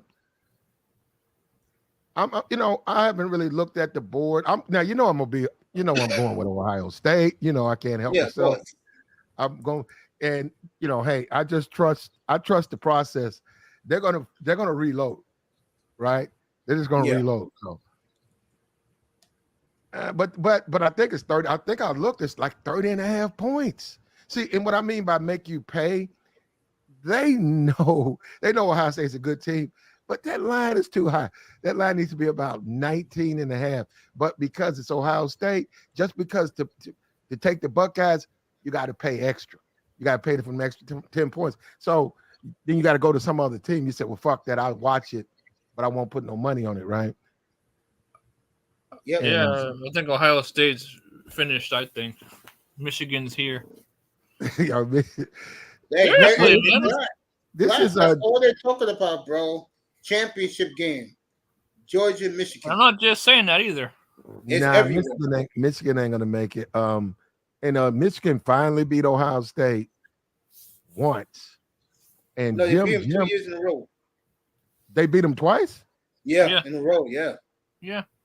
They beat I remember the snow. That was at Michigan, right? Yeah. Yeah. Before that, last year they destroyed them in Columbus. Yeah, they whooped them cleanly. Yep. So he's beat them twice. Yeah. Yep, in a row. Okay, man. I know they got a good running back. Did that running back they have? Did he get drafted? I think he's still there. He's still there. They got a damn good running backs. No, from watching him play, right? Yeah. I watched him against Penn State too. Man, that guy, I was like, God damn. I mean, they can't tackle him.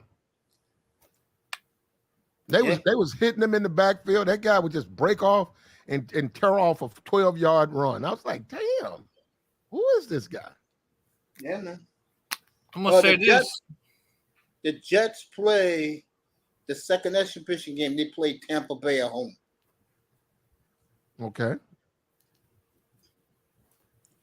Okay, is that the one that Aaron's gonna get in? Yes, definitely. For the home crowd too, yeah.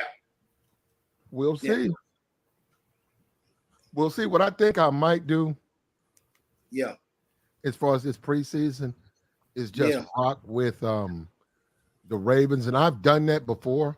Ravens have a really good against the spread win rate in the preseason. They won 25 in a row. Yeah, so really? Yeah. Wow, that's cool. And Harbaugh, he wants to win. Another thing about him, he wants to win the game. Yes, he does. Like Don Shula wants to win the game. That's one thing. Him and Belichick.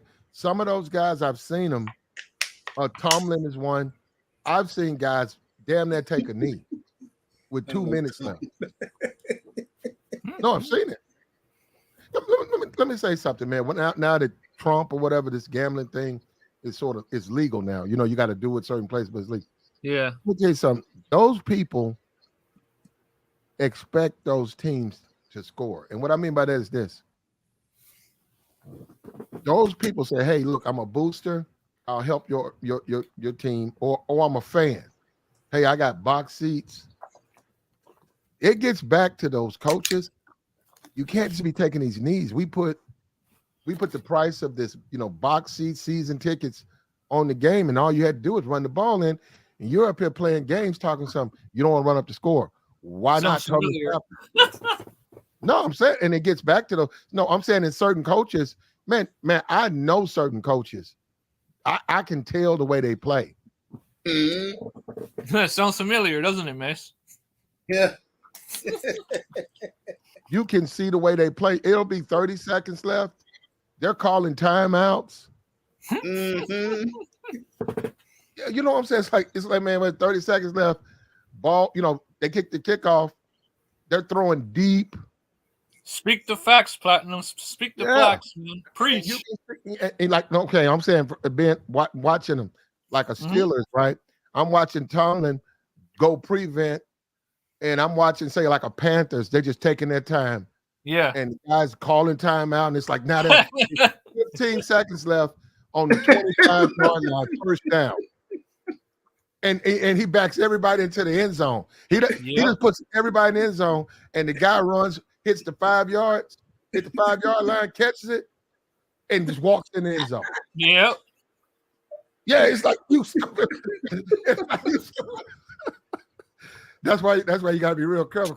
I've seen that a bunch of times, man. Some of them coaches be like, man, just go prevent. Hey, they'll tell the defense, hey, just everybody get in the end zone. Don't worry about it. We're just trying to get out of here. Yeah. I've seen that several times last year with the Dolphins. Several times they did that. Is that how he plays? Sometimes they did, yeah. That's how he plays. I have to agree with Mace. I think the Dolphins gonna surprise a lot of people.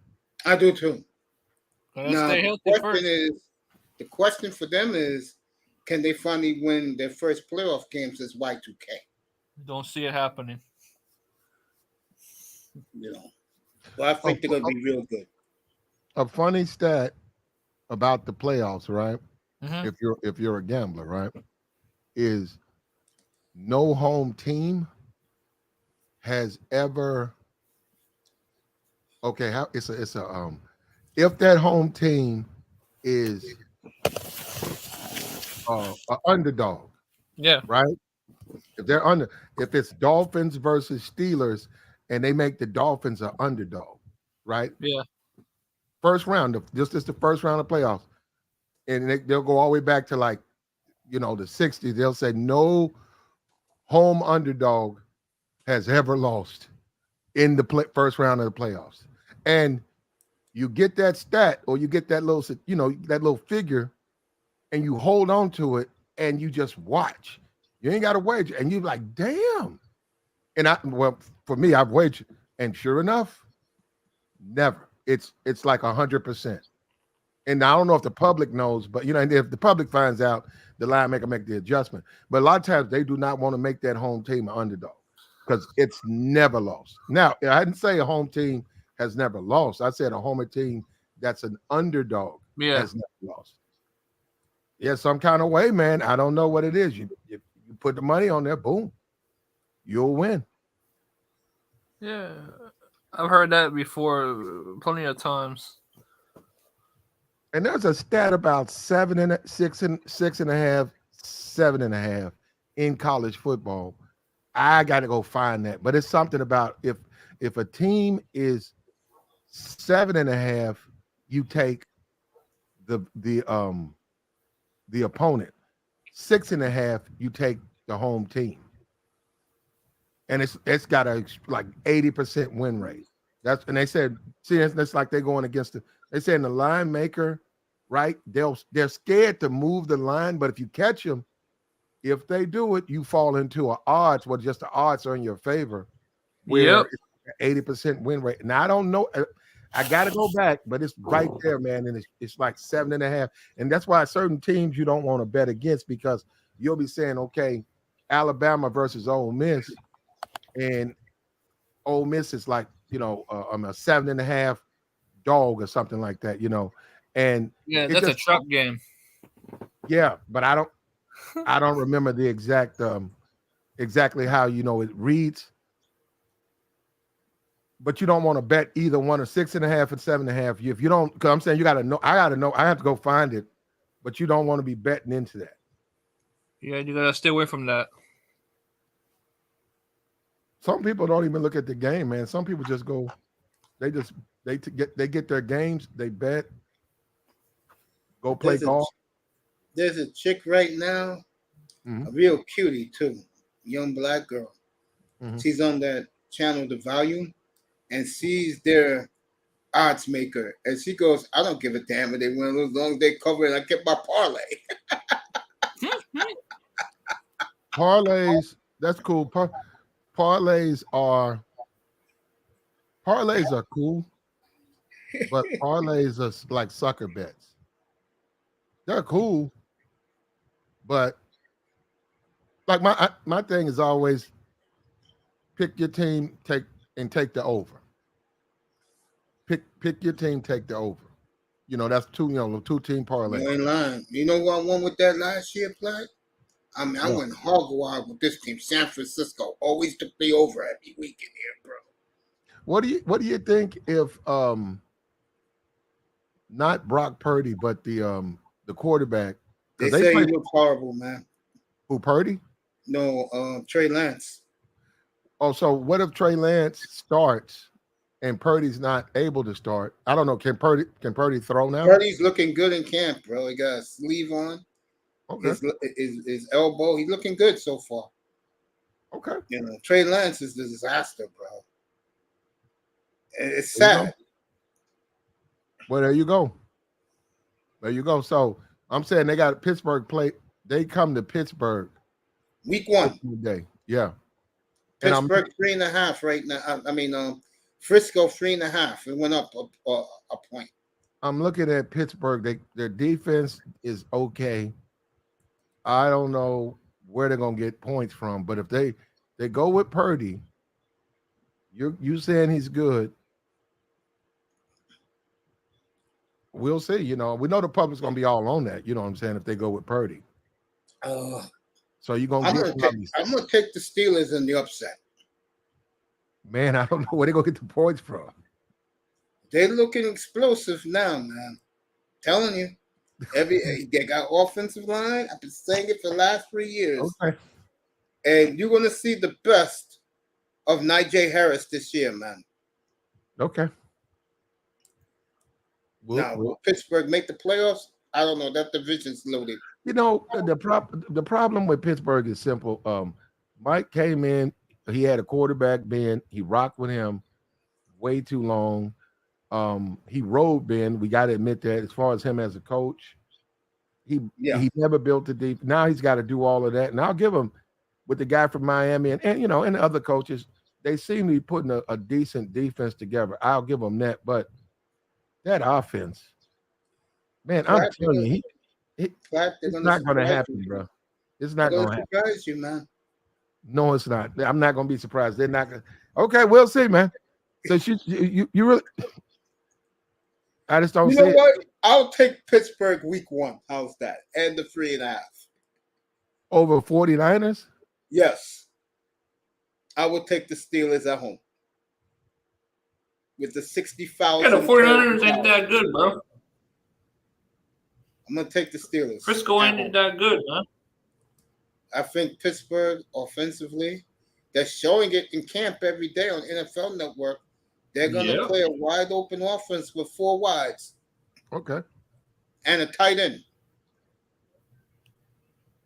Yeah. Steelers are waking up, finally.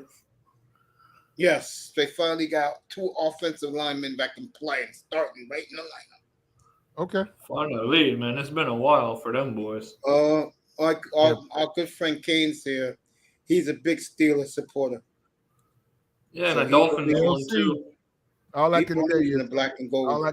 All I can tell you is we'll see. I don't have a lot of faith in them this year. I think they got to get rid of Mike and they got to get a quarterback, a quality quarterback.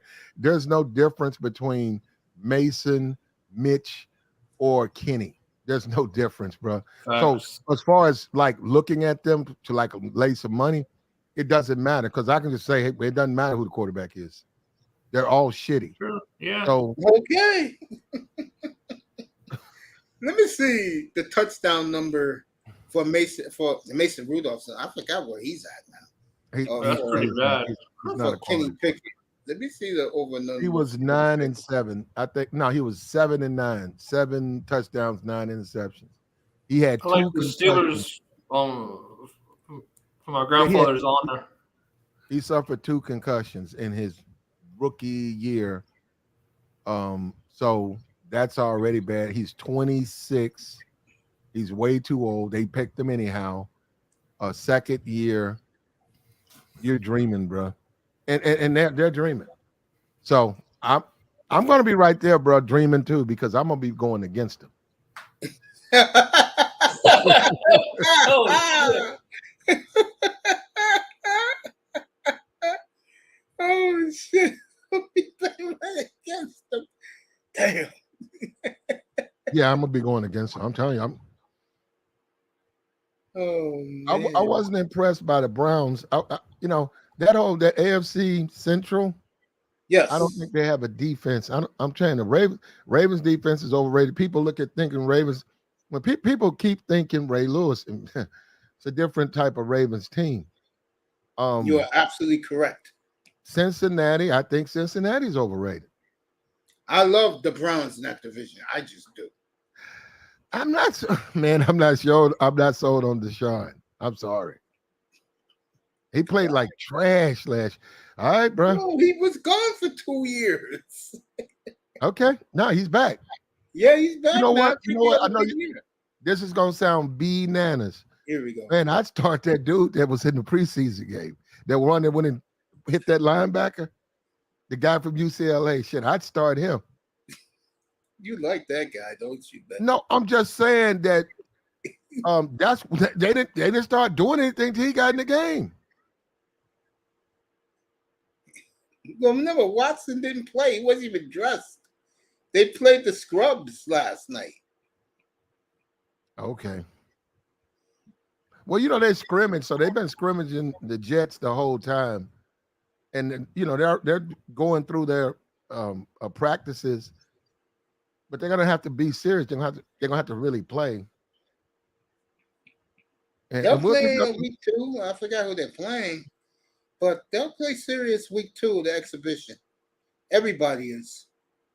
And boy, no, well, it's week 2 for the Jets, but it's week 1 for the other teams. They're only doing 3 games. Yeah, for the Jets, week 3, that's the game Rodgers is gonna play. They'll probably play him a half, and then I hate to say it, man. I think if you're trying to make money, you go against the Jets. I think they're overrated.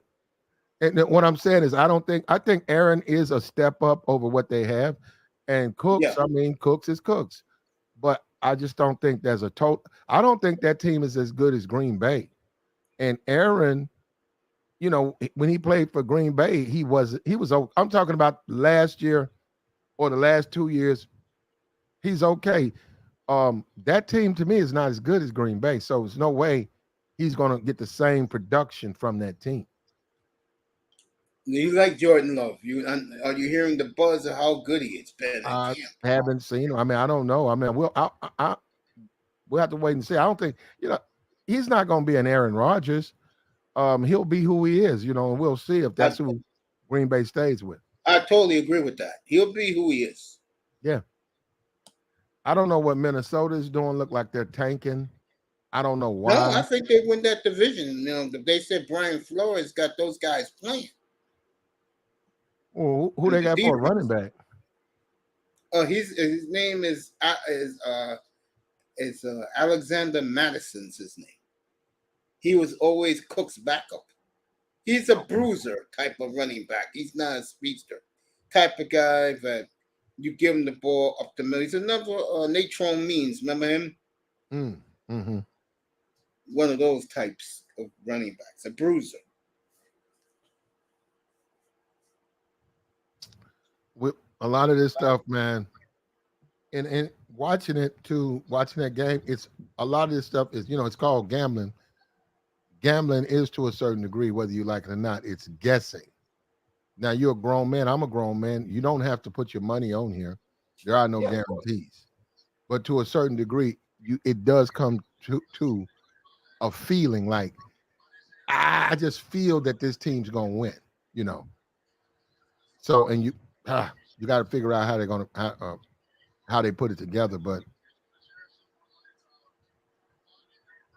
I'm not. I mean, uh, that's a lot of them. What you got to do early on is find you a team that's overrated and play against it and get those points. Like it could be USC. I don't know. I mean, I like USC, but I'm saying somebody out there who might know something where yeah, they figure USC is just overrated. Like the guy, he's a Heisman guy, right? He really doesn't have receivers like last year. His left tackle's not, something like that. And they know yeah. that they're just overrated. And you just step in. That's how you really win.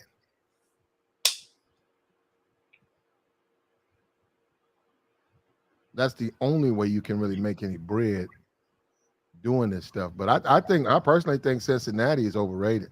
That's the team that I was looking at. I think that's a good, when you talk about go against, that's a good Yeah. team to go against early. Yeah, because the quarterback is not going to be all healed up yet. Mm. Because if it's a problem that he has. Burrow is Yeah, uh, he's always something. we'll see. Matter of tell fact, you- that's who the Browns play. That's the first game. Yeah, the Bengals. Yeah, so I'll tell you a team in college to look out for. That's Oregon. They're going to be good next year. okay. They rank 15th right now. Speaking of Oregon, Big Money Sean sent me this earlier this afternoon. It's official. They'll be in the Pac-10 next year with USC and I'm not Pac-10. It's going to be Big 10 next year with USC and UCLA. Yeah, big money spenders. In order to watch the Pac-10 games, right? Yeah. You got to have FUBU, or I guess it's on YouTube TV. It's crazy, man. Well, That's yeah, what I mean, happens. it's like $80 a month. Yeah, man, that's what happened. Well, those people out there can afford it. All those Pac-12 man. alums, they could afford it. Dion going next year back to the Big 12. Game day is like $12 a month, and you get unlimited access to college football, right? So on your late games, right around 7, no, I'd say around 8, you get your West Coast games. But because of all of this streaming and rights and stuff, yeah, you can't get. You got to pay for. You'll get one. They'll give you, ESPN or some Fox, or they'll give you one, but you won't be able to get all of them. So you can pick the one you want to watch. Yeah. And I remember the Arizona State game when they fired the brother. What's that brother name? Herm Edwards? Herm was it Arizona or Arizona State? Arizona State. Yeah. I remember that game when they played that. When they played that team. I think I had to look. I was looking at it on. I think it was online. Just the audio, or no? I had it. I got it online, and I don't remember how. But I watched that game, and unfortunately for me, I had Arizona State. And I watched that team whoop. They came out with that run. They kept running that ball, and they got ahead. And then coming out on the half, somebody said they fired him at the halftime, right, Herm Edwards? They got him out. Yeah, they did. Yeah, at the half. So who the Yeah, they got beat, man. And that team, that guy that beat them, that wasn't even a what was that, a Division II team? Like North Atlantic. The North Atlantic Penguins went in and beat ASU.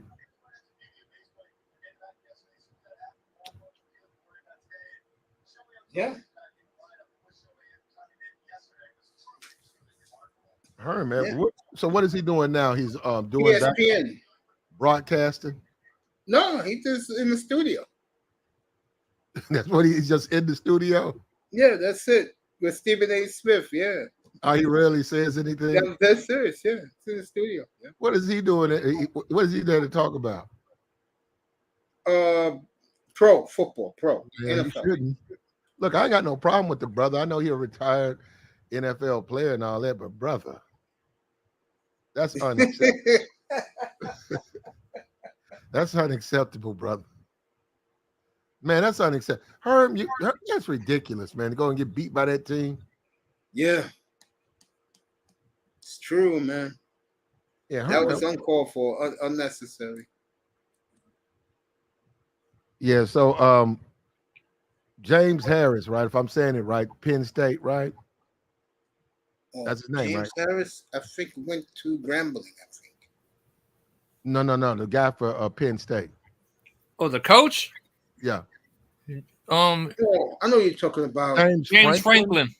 James Franklin. Yeah, James Franklin for African American black folk. If it's a big deal that a black man be a coach, why not support Penn State? I mean, look, he hasn't won a championship, but he lost to Ohio State, he lost to Michigan, he won all his games. That's pretty good. Yeah, Platt, you know what it is? Platt, you know what it is? Huh? People still haven't gotten over Sandusky now. Wait, Penn State? Yeah. That's what Sandusky. Who has it? A lot of people haven't forgotten about that, man. That left a real, it like destroyed everything Penn State did under Paterno. Everything was under Paterno's watch. That was his boy. And he knew he was doing it. Well, as you know, now you remind me of that, but now I'd forgotten about it. He's doing his job. He's there to win games. He only lost to the two best teams in the conference. He's done a great job, bro. I like Franklin. Yeah, so I'm just saying when people get on these, when you start talking about some of these coaches, man, some of them are just not good coaches. Totally agree. Yeah, so and if God, well, let me tell you something. You want to really understand the NFL or the NBA, put some money out there. Yeah. Hell yeah. I promise you them hats come off and them jerseys come off because you're trying to win, man. You ain't out here just to have some shirt on, have a ball cap on with a logo on it. No, it matters, man. They have an early season tournament for the first time ever in the NBA this year. It's going to go all the way to the first weekend of December. And the one thing they are doing, the winning team is $500,000 a man. And the players said, "Yeah, we'll take that," and they're gonna compete hard. Well, I think Denver will win. Denver will win again. That makes Sean happy. Don't count Miami out. I don't see no team in the East beating the West, man. The only team I give a chance is Giannis and his crew because they won before. These other teams haven't won, and God knows. You know, what, Boston 15 years, Miami a decade. Well, Giannis is going to go to Toronto, so that's already sealed, so yeah. Oh, he's going to get traded? Oh, you said, okay, my fault. I thought you said Jokic. Giannis. No, I'm talking about Giannis. Okay. Bro, Jimmy Haslam, if he gets tired of him, Jimmy Haslam will trade him where he wants to trade him. Toronto. There's a guy. I don't think Jimmy Haslam. Yeah, go ahead, Clark. No, I was on a forum. It was like a gambling forum, and there's a guy, white guy, and he lives in Vegas.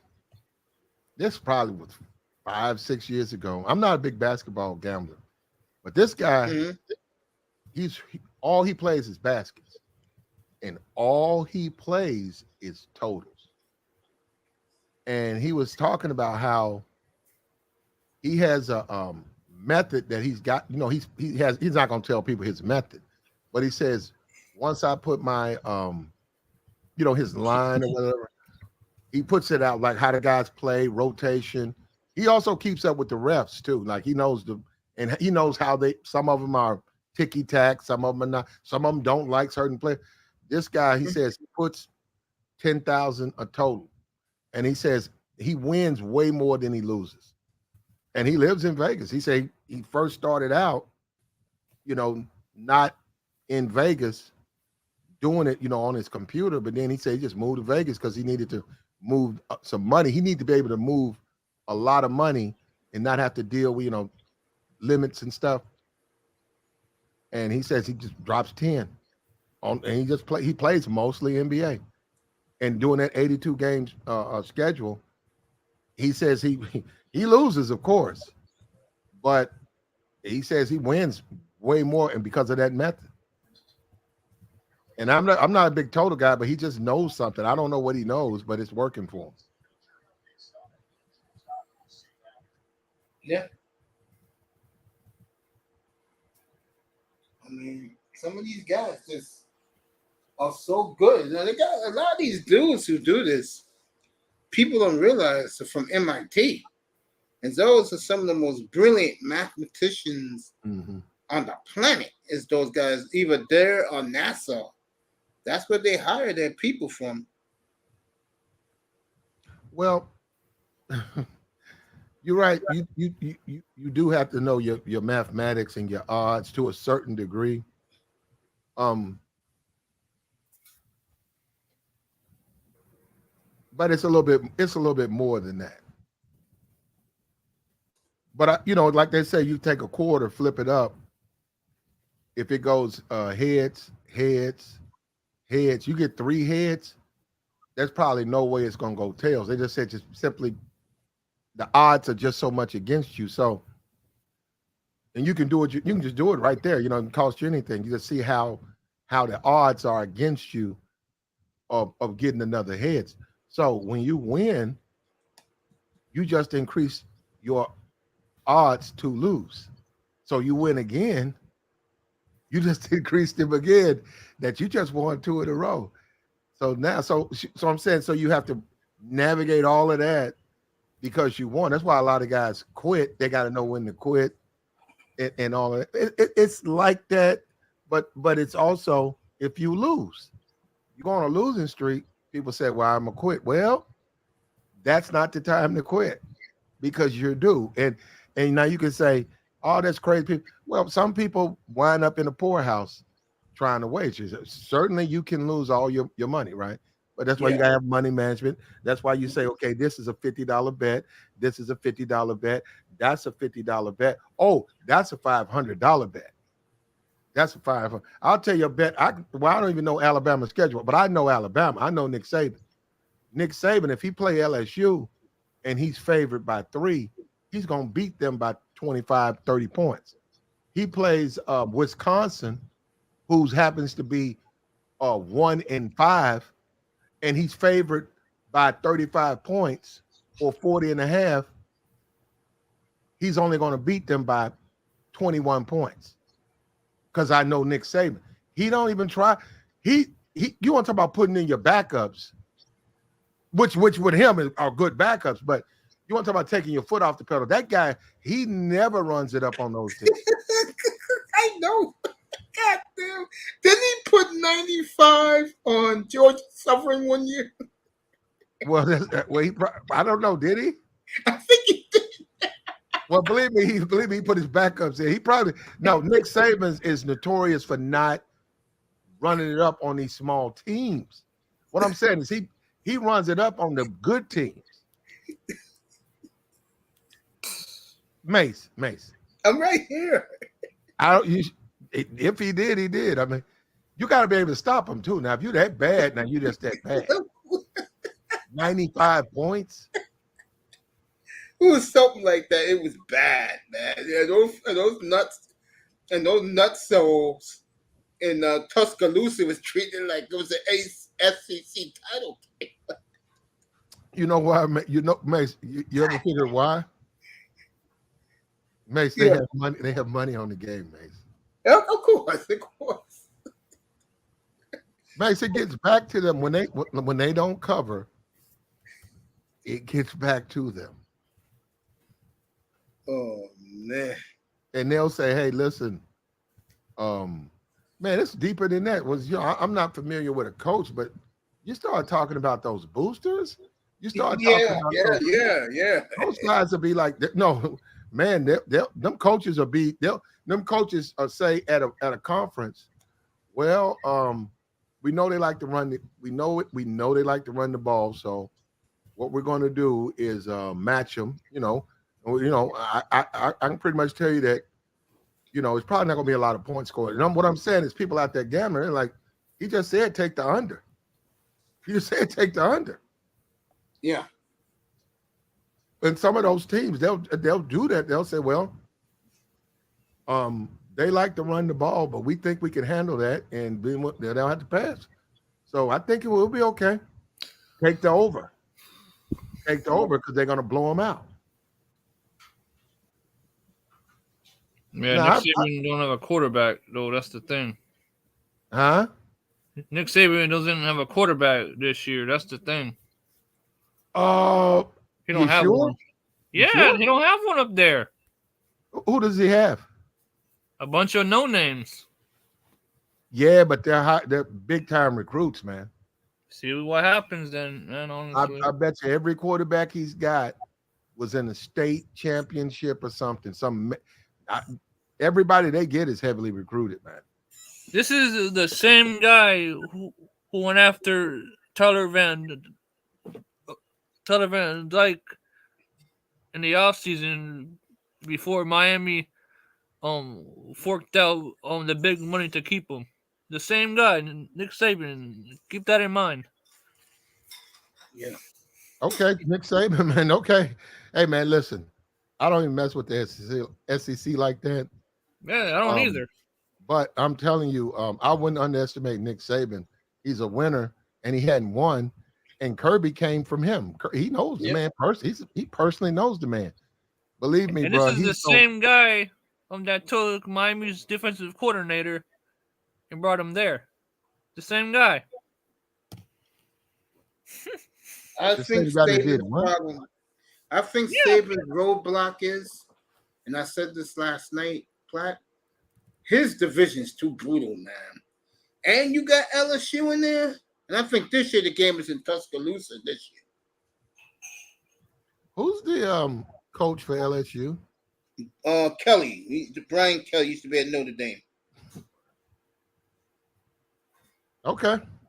I'll take Saban over him. I mean, when they play this year, I am taking Alabama in that game. I don't like LSU. No, I'm being for real, man.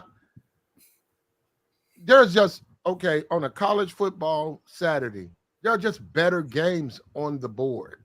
Not a big SEC fan to begin with, so really don't care, what they do, right? Yeah.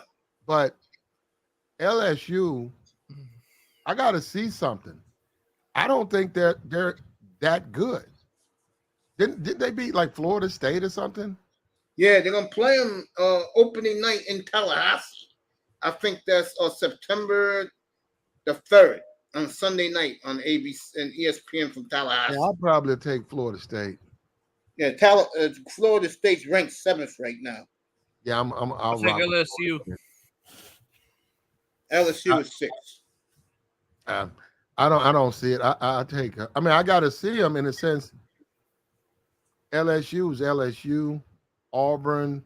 I see that Tennessee. They didn't do nothing. They turned around, got blown out. I think by Georgia. Yep, they lost at Georgia, and the kid got hurt that game too, late in the game.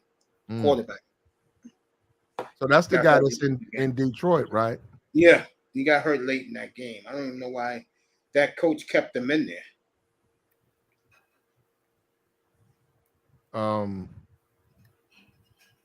We'll see, but I'm just I'm just, a lot of the gamblers say stay out of the SEC because it's unpredictable because those teams, all it takes is a fumble.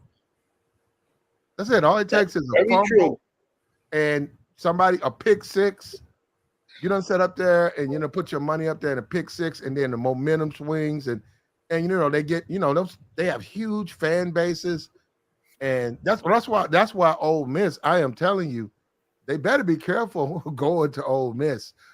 But they know that. They know it better. They know exactly where they're going. I think he's going to get somebody. Because see, that's what he has to do now. Now that Lane Kiffin is a head coach there. Yeah. That's his name, right? Lane Kiffin, right? Yeah, Kiffin. Yeah. He's the head coach at Ole Miss, right? It's Peyton, and it's Peyton Manning country, Eli Manning country, Archie Manning country. I'm telling you something, bro. Them rednecks. Yeah. They're like, hey man, we hired you to beat Alabama. We hired you to beat. That's true. No, that's what they hired you. They expect you to do it. Yeah, I agree with you. Yeah, so that's what I'm saying. You got to be. That's why with the SEC, you have to be real careful trying to wager with them because if you ain't keeping up, they'll go to the Ole Miss and they'll win. And then you got them refs too. That's another thing. So we can get into conspiracy because I be seeing them phantom flags and stuff. It's like what? Holding. And So I go out west. I go out west, go east. I don't even fuck with the South like that. Not for football. Just too unpredictable. I don't blame you, man. I don't. Real talk. I don't blame you. And I need like when you say USC, the Heisman winner, right? Yes. I want to sit back, drop $50 on him, and just watch him. Watch him work. It's tremendous QB. I remember a year ago, exactly this time, when the season started, and I saw his first game. I said, "Who the hell is this?" Then I see his name, and I'm hearing about C.J. Stroud and Bryce Young. I'm like, bro, the best quarterback I've seen with my own eyes is Caleb Williams. Because he looks pro ready. He looks the part. And the guy for Washington, right? Yeah. Who blow his knee out and came. He had a wonderful year last year, right? Yeah. You know what? I didn't really I did keep up with it, but by the time I realized where he went, because I was thinking Illinois or whatever, and that guy wasn't on there anymore. And finally he was at Washington. He had about three. It was fourth week of the season, and they had covered all the games. And I said, damn, I should have been there day one with him. Because I saw what he was doing, but the word is out on him, so they're gonna make you pay. And as far as Deion, they'll be better. They'll be better, but yeah, I don't think Deion just he don't have the talent. I'm with you. I think it could be a long year for. For That's why by the way, he's going to the Big 12 next year. Going back to where Colorado used to be. When they had the rivalry with Nebraska back in the late 80s, early 90s. I think they're gonna get blown out against TCU. Yeah. No, don't sleep on Deion, bro. Unless he gonna get out. Well, he only got 1 foot, so him getting out there. Fucked up, lad. No, I'm telling you, no. Well, he kept his foot. His foot. Look, man. I know that guys went to the pros and all that, but I would not want to start out with TCU, man. I wouldn't. Nope. Not the way they play. They ain't got no. They don't have a quarterback now, though. The man's gone. That quarterback is gone. TCU always reload at quarterback. That's true too. Yeah. Go ahead, Platt. I mean, we'll We'll just have to wait and see, man. I personally don't think that he's. I mean, Deion is Deion, man. I actually think his son is. He needs to get heavier, but his son actually got an arm. And then his other son still had his other boy still hadn't joined the team, right? No. Yeah.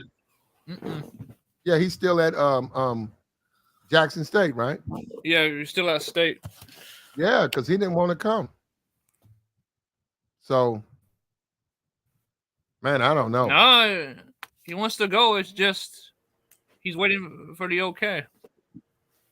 What do you mean? Supposedly, Deion Deion's said looking for a spot for him. Oh, okay, whatever. Platt, this is this scheduled to start at TCU, home for Nebraska. Loss. Arch rival Colorado State, who beats their ass all the time anyway. At Oregon. They ain't gonna be no. Come on, Oregon. USC at home. Now they catch a break at Arizona State. Should just still lose that too. Let me see after that. What they got after that? They'll beat like a Arizona State, and it'll be like they won the Super Bowl. I totally agree. Yeah. It takes time to win. We'll just have to wait and see. That's all I can say on that. I think that the line maker is gonna make it an overplay. I think that you can make money taking Deion. I think if you take the points, that I think that they're making. I think they're going too far. I think they're going to lose a lot of games, but they're not going to lose by as much as the line maker is trying to, like 20 points, 40, 30 points and stuff. They're just giving them like Nebraska. Nebraska is just started to win, but if there's something like Nebraska 25 and a half, that's crazy. But Nebraska. Here you go. You get this. This is the rest of it. Okay. Stanford at home. That's after Arizona State. That's a loss.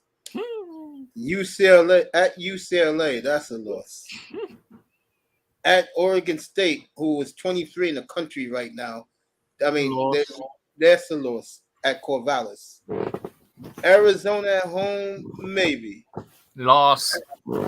At Pullman against Washington State. Loss. That's a loss. And then they end up with Utah. That's a loss. They may go 1-11. Yeah, if those teams are what you expect them to be, they should lose most of their games easily. But I'm just saying, when you start talking about that line, I think they don't cover. I think that if you take the point, even though they're losing, I think they'll make it a game. That's what I'm saying. I think they'll be.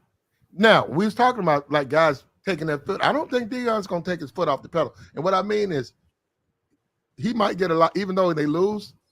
He might get a bunch of late touchdowns. That's true. Yeah, it depends because I know a lot of people don't like him, so they may roll it up on him. I think Deion's. No, a lot of those coaches. Well, he's new there, but I think coaches might just go ahead once they get that win. They get up 3 touchdowns, 4 touchdowns. They may take the foot off the gas, and Deion might get a bunch of garbage can touchdowns in the last, back part of a game, and he'll, as far as gambling, if you got the points, you'll make your money. I think he'll end up at Florida State myself. He'll do what? He'll end up at Florida State as their coach soon. Well, he'd have to win to do that. Exactly, and I don't think Florida State wants nothing to do with him. Well, their current coach ain't nothing special either. Well, yeah, I wouldn't go that far, Mace. Why wouldn't they want? Why you feel like that? They should have gave him the job in the first place over the guy who was there two coaches ago. Who's there now? I don't know this guy. Mike Norvell. Yeah, that's the guy from Memphis, right? Yeah. Yeah, he's not bad. He ain't no good, man. Well, they ranked 7th right now in the country. Yeah, And they- He's if he no beats LSU, good. Don't buy the hype, bro. I'm I telling don't you, care he's about no the hype. good. If he beats LSU again at home, then that man's going nowhere. He ain't gonna win no national title. I'll tell you that. You don't have to. Just beat LSU. Who, Florida State? Yeah, they ain't gonna win no national title. Why he don't have to beat? Now he got to beat Miami. No, beat LSU at home.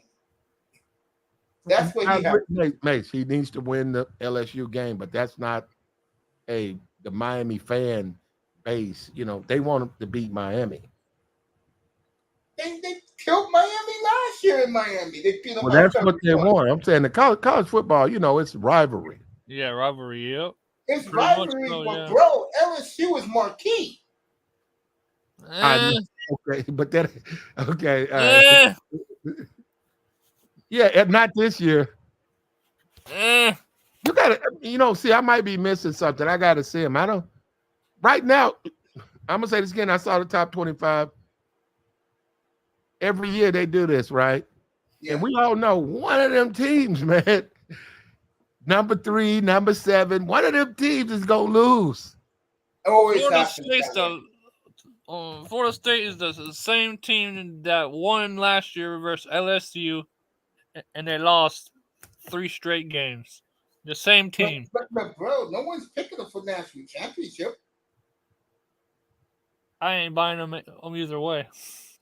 I'm not buying them either, but LSU got to go to Tallahassee. They'll On a beat Sunday Florida night? State, man. And they'll beat I'm Florida going with State. Florida State that game, bro.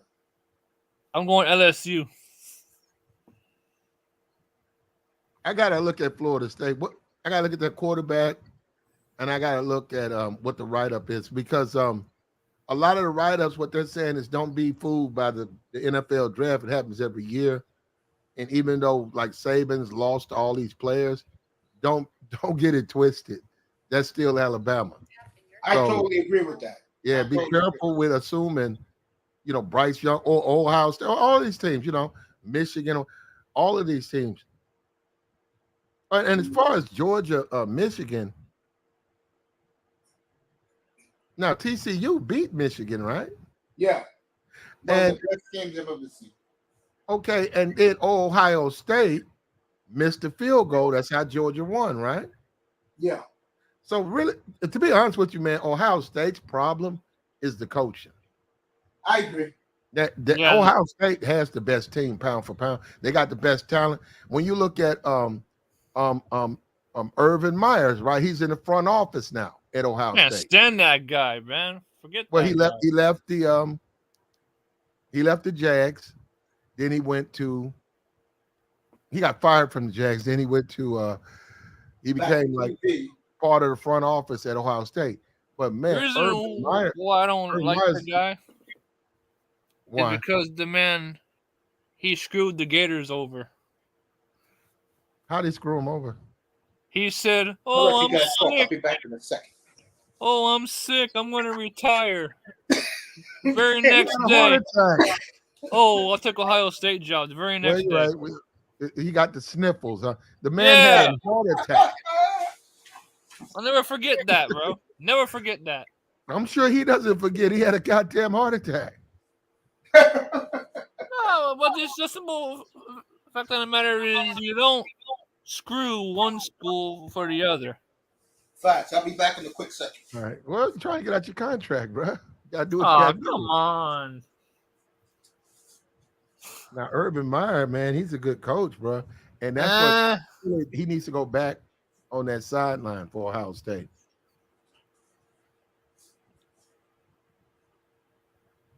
I myself, I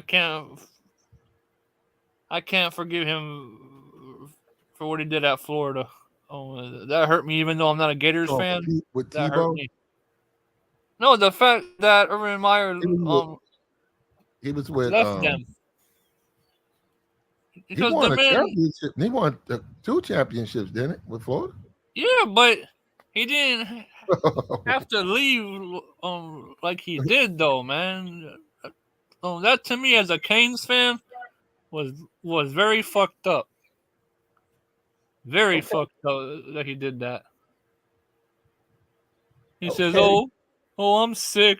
Oh, I gotta take personal time off." And next thing you know, very next day, hey guys, I'm the Ohio State's coach now. Man, that shit was dirty, man. Where's money? There's so much money in college football. They're Yeah, gonna there is, of course.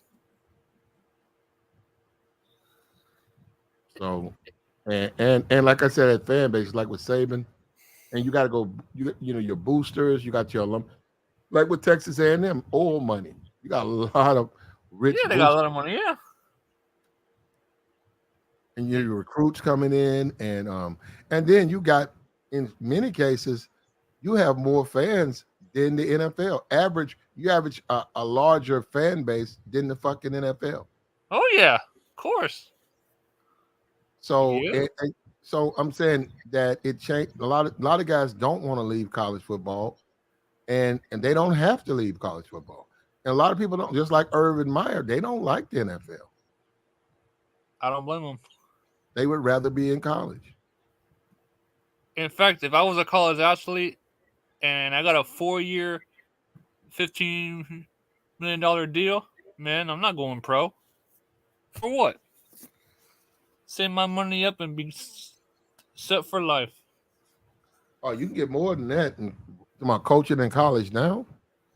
No, I'm saying, I'm saying as a player, I'm saying, for those NIL deals, shoot, give me $15 million. Shoot, I ain't going pro. No way. Oh well, you can't stay. 15 mil, you're set for life because you can live off the interest. Oh yeah, I haven't. Man, to be honest with you, bro, I haven't even looked at that. What they can make. I saw Dion brag, and I saw Yeah, they pay them guys good nowadays, man. Yeah, the LSU, the woman over there, she's making she makes more than most in WNBA women. And she's Yeah, still in college now from all her endorsement deals. yeah, she don't gotta go pro. She's set for life.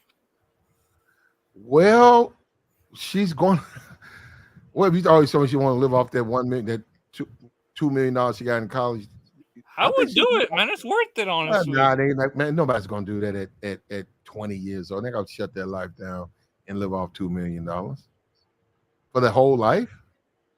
I mean, you invest it, you're set.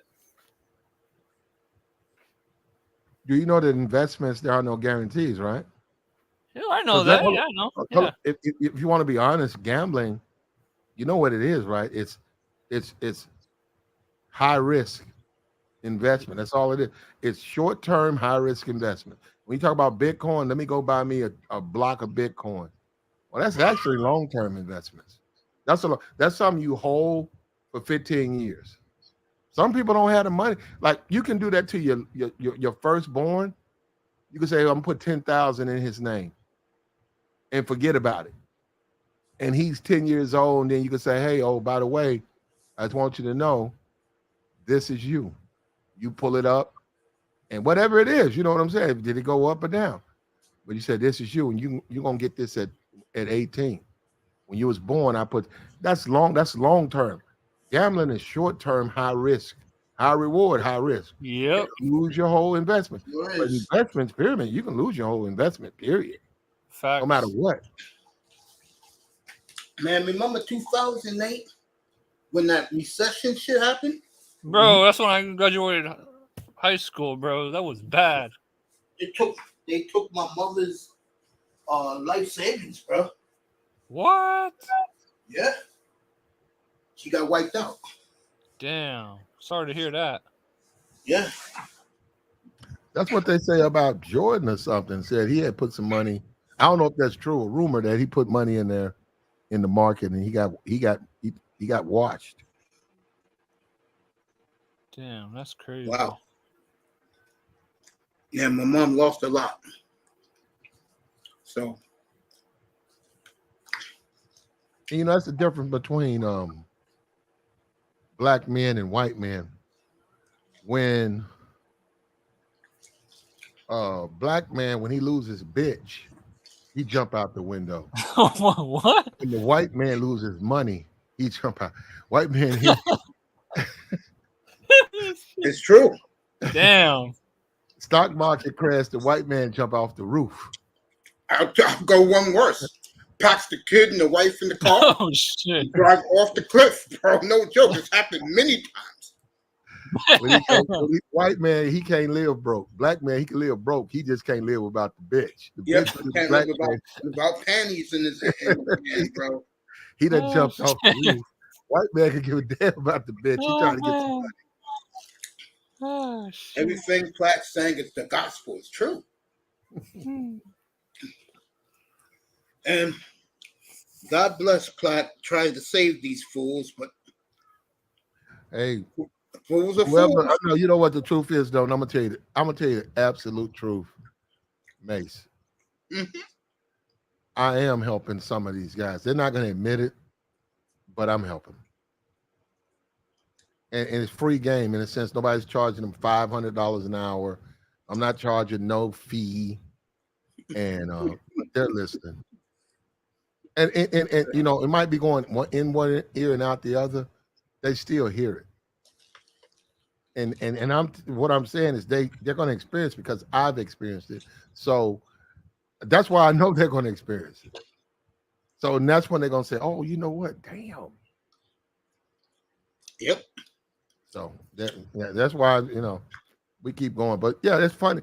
It's funny how we're wired like that. It's like because I would never like. It's like, well, first of all, we don't have like. Me, I don't have $500,000 in the stock, not Bitcoin in the stock market. But it's not uncommon, like for white people, to have money in the stocks. You know, Yep. born, granddaddy put it in there, daddy put it in there. So when that stock market trust crashes, fund, bro, yep. they take it personal. Yep. Most niggas, you tell them the NASDAQ crashed, they say, what about it? What? You did? NASDAQ. Where he live at? You talking about that nigga live around the corner? No, not him, man. Well, who he crashed? He tore his car up? Nah, he all right. You said the NASDAQ crashed. What, he hit a pole? You all right, bro? Mr. Miami said he'll set himself on fire. Why would you? Ooh, he want to feel it there. Yeah, he says if his money was blown on the stock market, he'll sell himself on fire.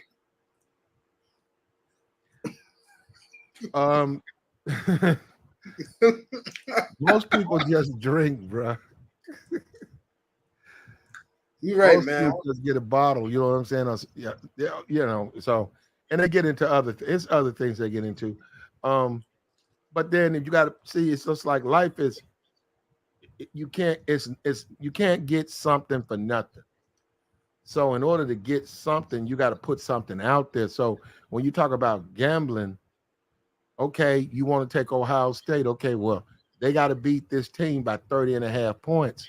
How much money you want to put? You want to put 1,000 on there? Okay, give me 1,100, 100 for the vig, the juice, the processing. And if they win, I'll give you 1,000, but they got to win by 30.5. So what I'm saying is they saying, okay, I'll take the bet, but they got to win by 30. You know, now this is a different world, but it used to be, nobody play for the team. You don't know you don't know what they're gonna do. So it's gambling, you guess, which is what the books want you to do. Right. But yeah, now information, because it's worldwide internet. Now you got people who's, the quarterback's girlfriend is on her Instagram talking about how he had the flu last night. How she was up all night while I was nursing him. He was throwing up, and that's information. If that gets out, say, well, that quarterback might not be 100%. Yeah. You just talked about that last time, how team, when they leak information, bettors, the other team, they jump on it. QZ says he wants to tell us about stocks. And I said, come up. So I dropped the link for him to pull up. Well, it's just a long-term investment, man. This is Okay, QZ. high risk. But you know what? We're going to have to do something, Mace. We got to put a waiver that you shouldn't do this because this ain't for the novice. Oh, yeah, I'll do that. It's not, man. Because you want to talk about, you was talking about jumping out and punish. Yeah, man, you lose that money, bro. It don't feel good, bro. You know what, Mace? I've been at the casino. I've shut it down, period, because I don't want to lose. I don't give a damn if it's $10. I don't want to lose nothing. And I was like, nah, do you want to play? I said, nah, I ain't want fuck this for fun shit. And I'll just leave. And halftime, you going home, you look at the half, the team that you was gonna take. Just like fucking Herm Edwards ass, Arizona fucking State, out by 24-3. North Atlantic Penguins. They supposed to you know how many people he pissed off, bro, by losing that game. Come on, man. You supposed to be a premier football team. You're good Lord, brother. That's unacceptable, man. But no, I don't mess around like that though. But I think it's gonna be a good year, and you'll see what I'm talking about. We're not gonna win. I'm excited, man. I'm excited. We're not gonna win them all. I bet you we win. We win most. Watch. I bet y'all win most of them. And we putting out rate. We rating them, right? Yeah. I'm gonna give you an opinion.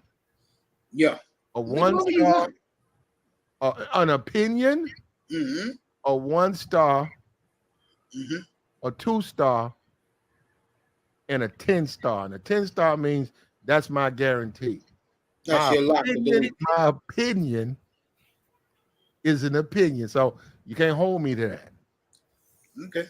QZ said, I was thinking it would be a smart move to invest in stocks that drop because of the war.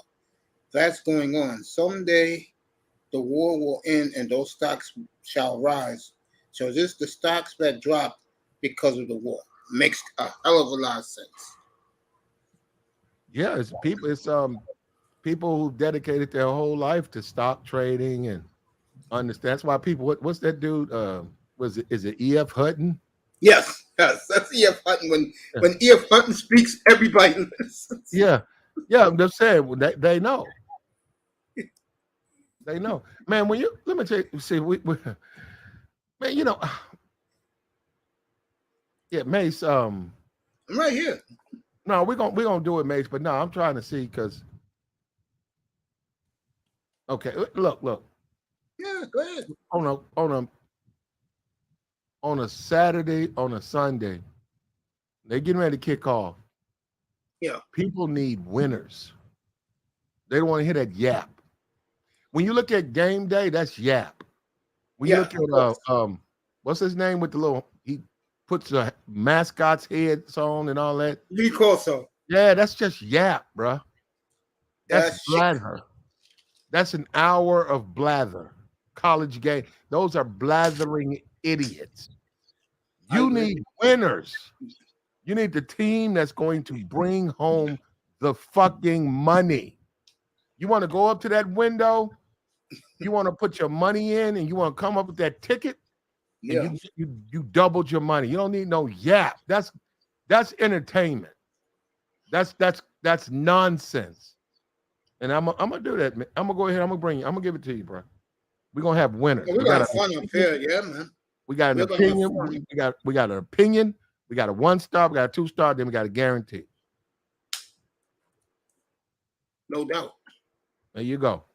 An opinion is just that. That's what I'm saying. And then it's how you rock. This is how you rock. You play. You can go against me. If you smart, you said Platt don't know what he's talking about. So you know what you do? You bet against me. Exactly. And as I fail, you're winning. Exactly. That's smart. You said, what's Platt picks? Shit, man, I'm undefeated. I've been going against him all week. I mean, all season. Yep. That's how you win.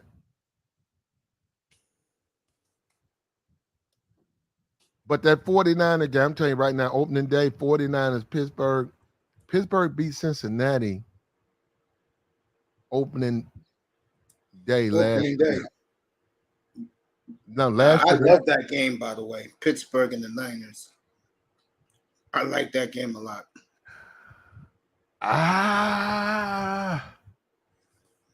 Let me go back to Vegas Insider. Yeah, I'll take that, man. I'm taking 49ers. I'm taking Niners. I'm taking the Niners. And I'll take the Niners. I don't see it, man. I'm sorry, man. I just don't see the offense, bro. When I look at that team, I just don't see where the points gonna come from.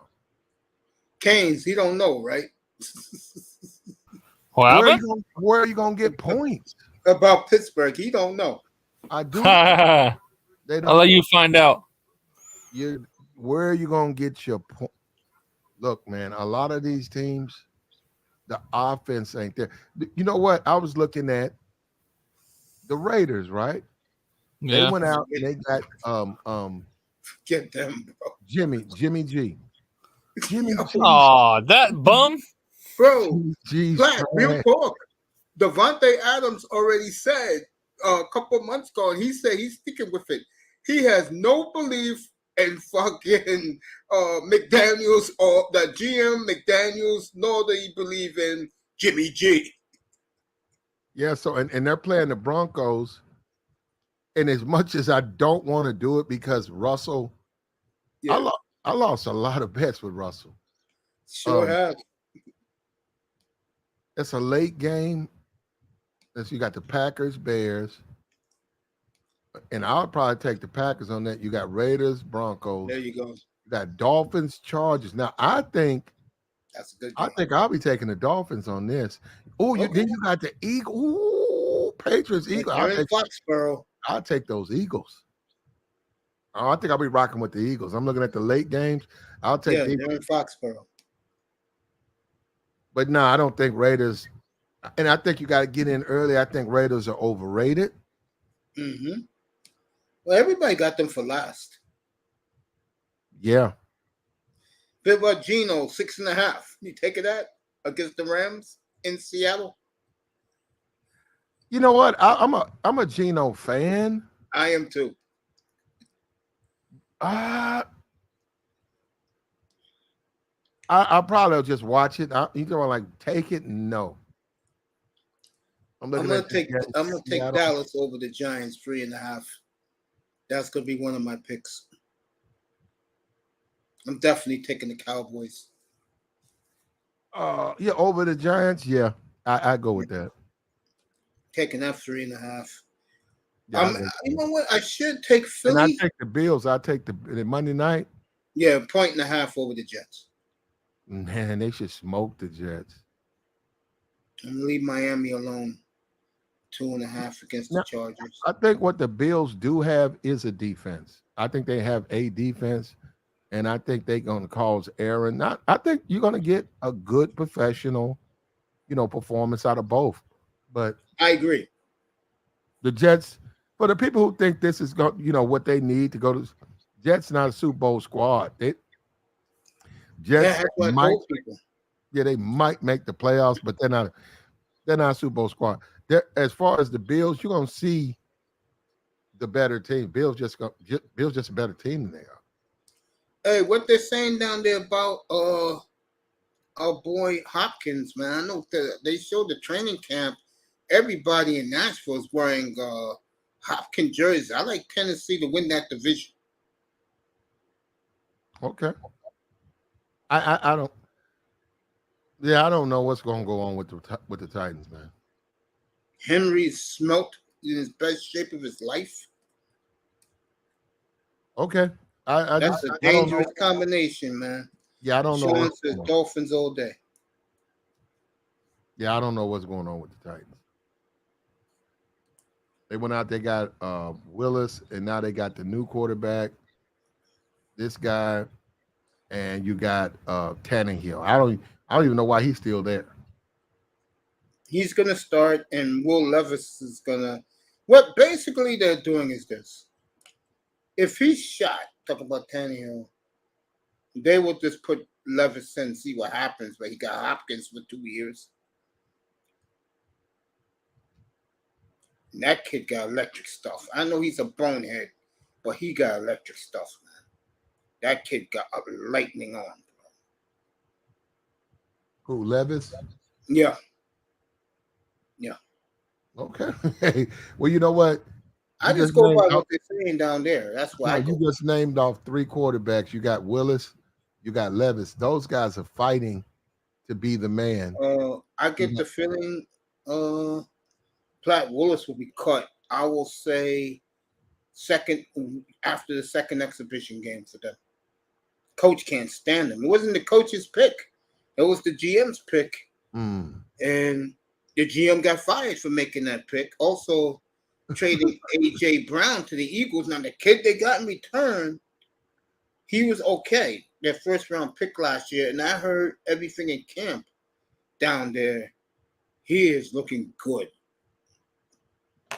And that's good for Tennessee. But I'll tell you the team I love this year, Platt. I'm going to blow your mind with this. You ready? I'm listening. I love Atlanta to win that division, NFC South. That's possible. I love Atlanta, man. I liked the quarterback. Yes, I do too. No, I liked him at Cincinnati. Me too.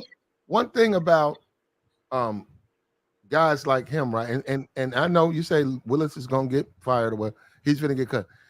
When a quarterback can go to a team that is a basic team, I'm saying like a Louisville, well, that's just a basic team. They're nothing special.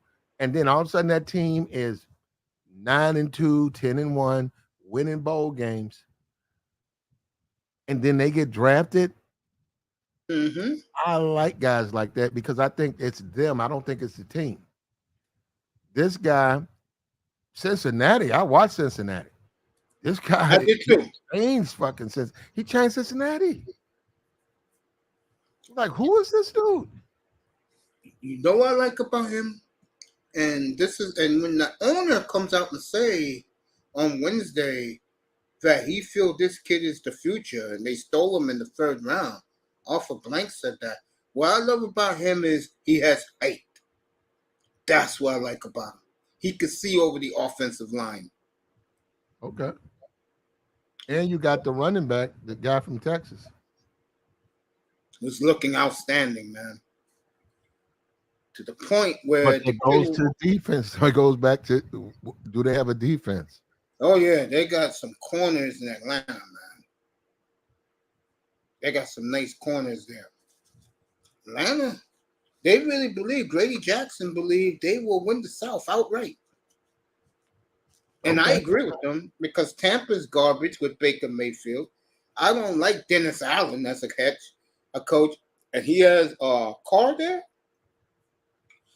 And then the team who is everybody's darlings right now, because the kid is look laser sharp, is this Bryce Young, one of the finest agents I've ever looked at in my life, in Nicole Lynn. So that's Carolina, right? Yeah. Okay. Yeah. Who's the coach of Carolina? Frank Reich. But you know what the owner did? The owner told him, no. I'm getting the best coaches, former head coaches money can buy was out of work to be your coaching staff. You're not bringing your buddies here. Okay. Jim Caldwell, offensive coordinator. Okay. And I forgot who the defensive coordinator is, but he's he's a former head coach. They got nothing but head coaches in there, and they're well paid. Okay. I like Bryce Young. I watched him at Alabama. I thought that if the receiver, somebody, before the game, they was telling me, but they had these receivers that you just can't cover. The guy blows his knee out in the game. And if you watch Bryce, yeah, those guys who replaced that guy, it's like I'm sure he went 1st round. Some guy, he blew out his knee. I think it was 2 years ago at Georgia. And I know who you're talking about. Yeah. He went to the Eagles. That kid, and the 20. I think he went to the Eagles in the 22 draft.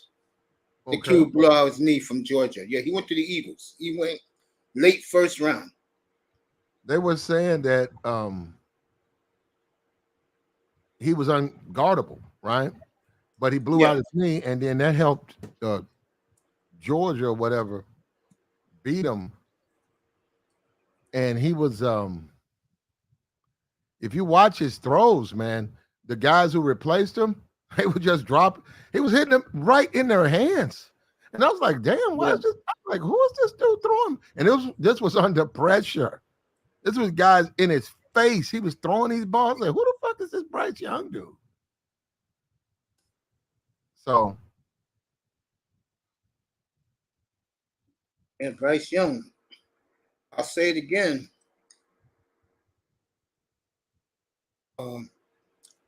Caleb Williams, wherever he goes, that team is going to start winning very quickly.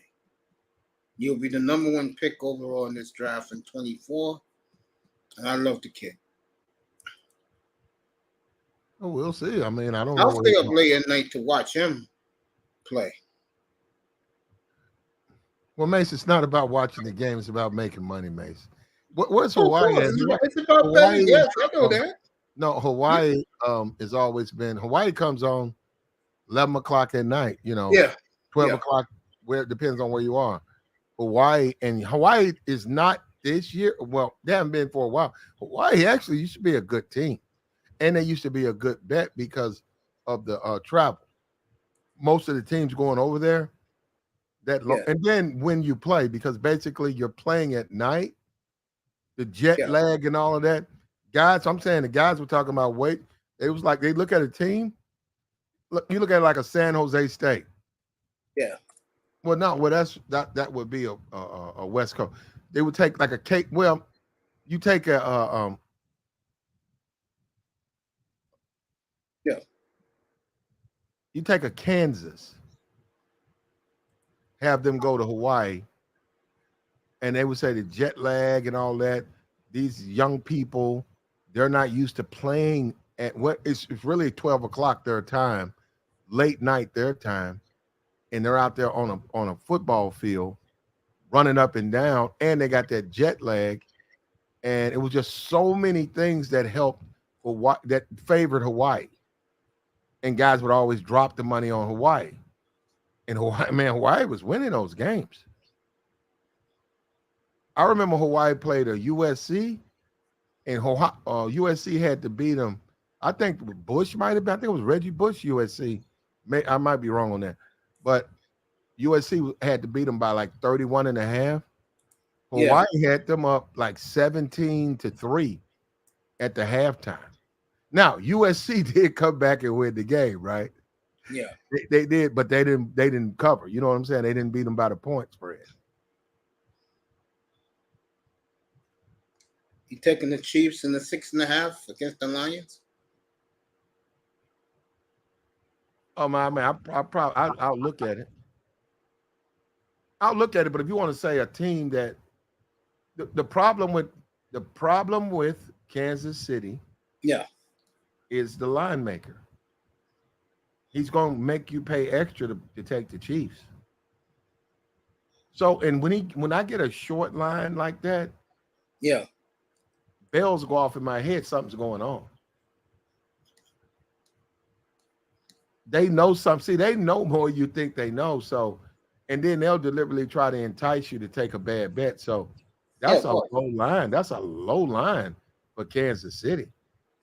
They must know something. There's something about Kansas City that they know that we don't know.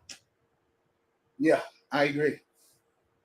Something they know, but they're not saying nothing about. Yeah, is it at Detroit? At Kansas City.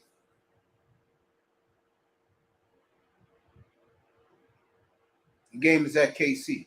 I don't know. It could be the history of Andy Reid versus Detroit. It could be a lot of things. It's something out there that's making that line, because that should be more. Look, that should be about what? Detroit at Kansas City. That should be 13.5. That should be 2 touchdowns. I totally, you know what it is? I think so many people are buying the hype of the Lions. A lot of Lion money is coming in. Well, we'll see. They got to do their little preseasons, you can tell. But and one thing I like about Andy Reid, he lets Mahomes play 3 quarters in the second game and a half in the last exhibition game. what the problem with the problem with Pat Mahomes and the guy who went to the Commanders, right? The enemy. Yeah. Who's the new offensive coordinator? Do you know? The guy who used to coach the Bears a couple of years ago. They got to be on the same page, man. And see, a lot of times those guys, in the NFL, you don't let the players run the asylum. Well, you don't let them do that. You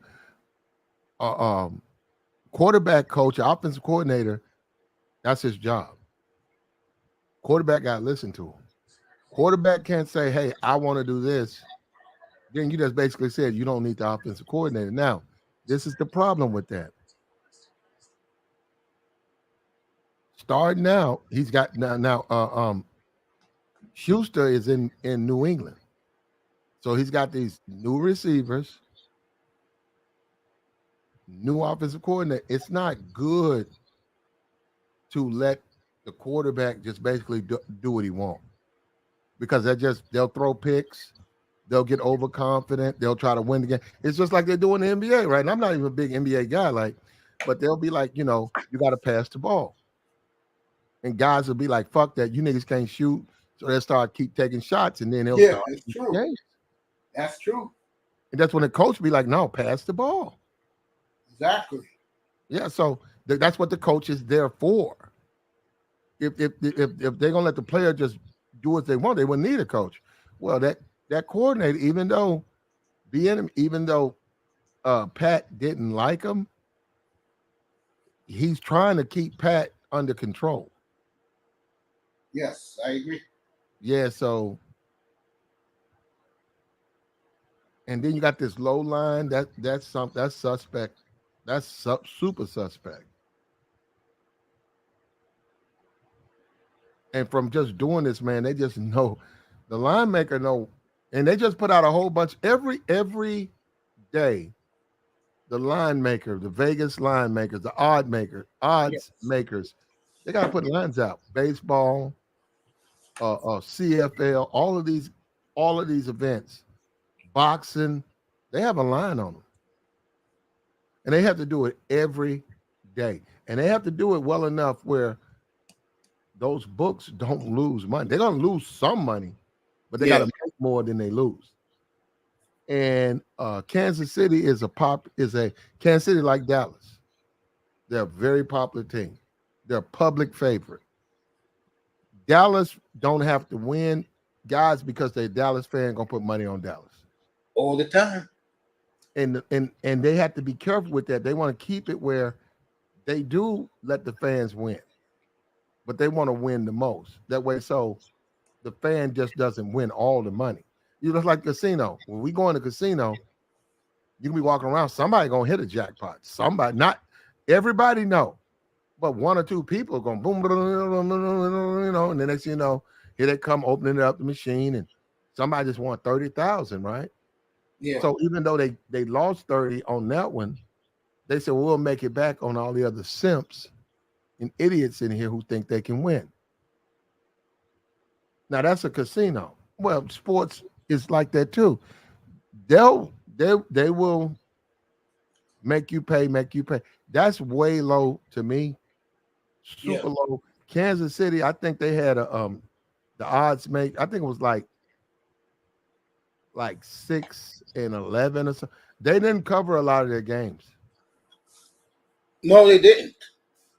My mother says that because she loves my home. My mother said, how come the Chiefs don't blow nobody out no more?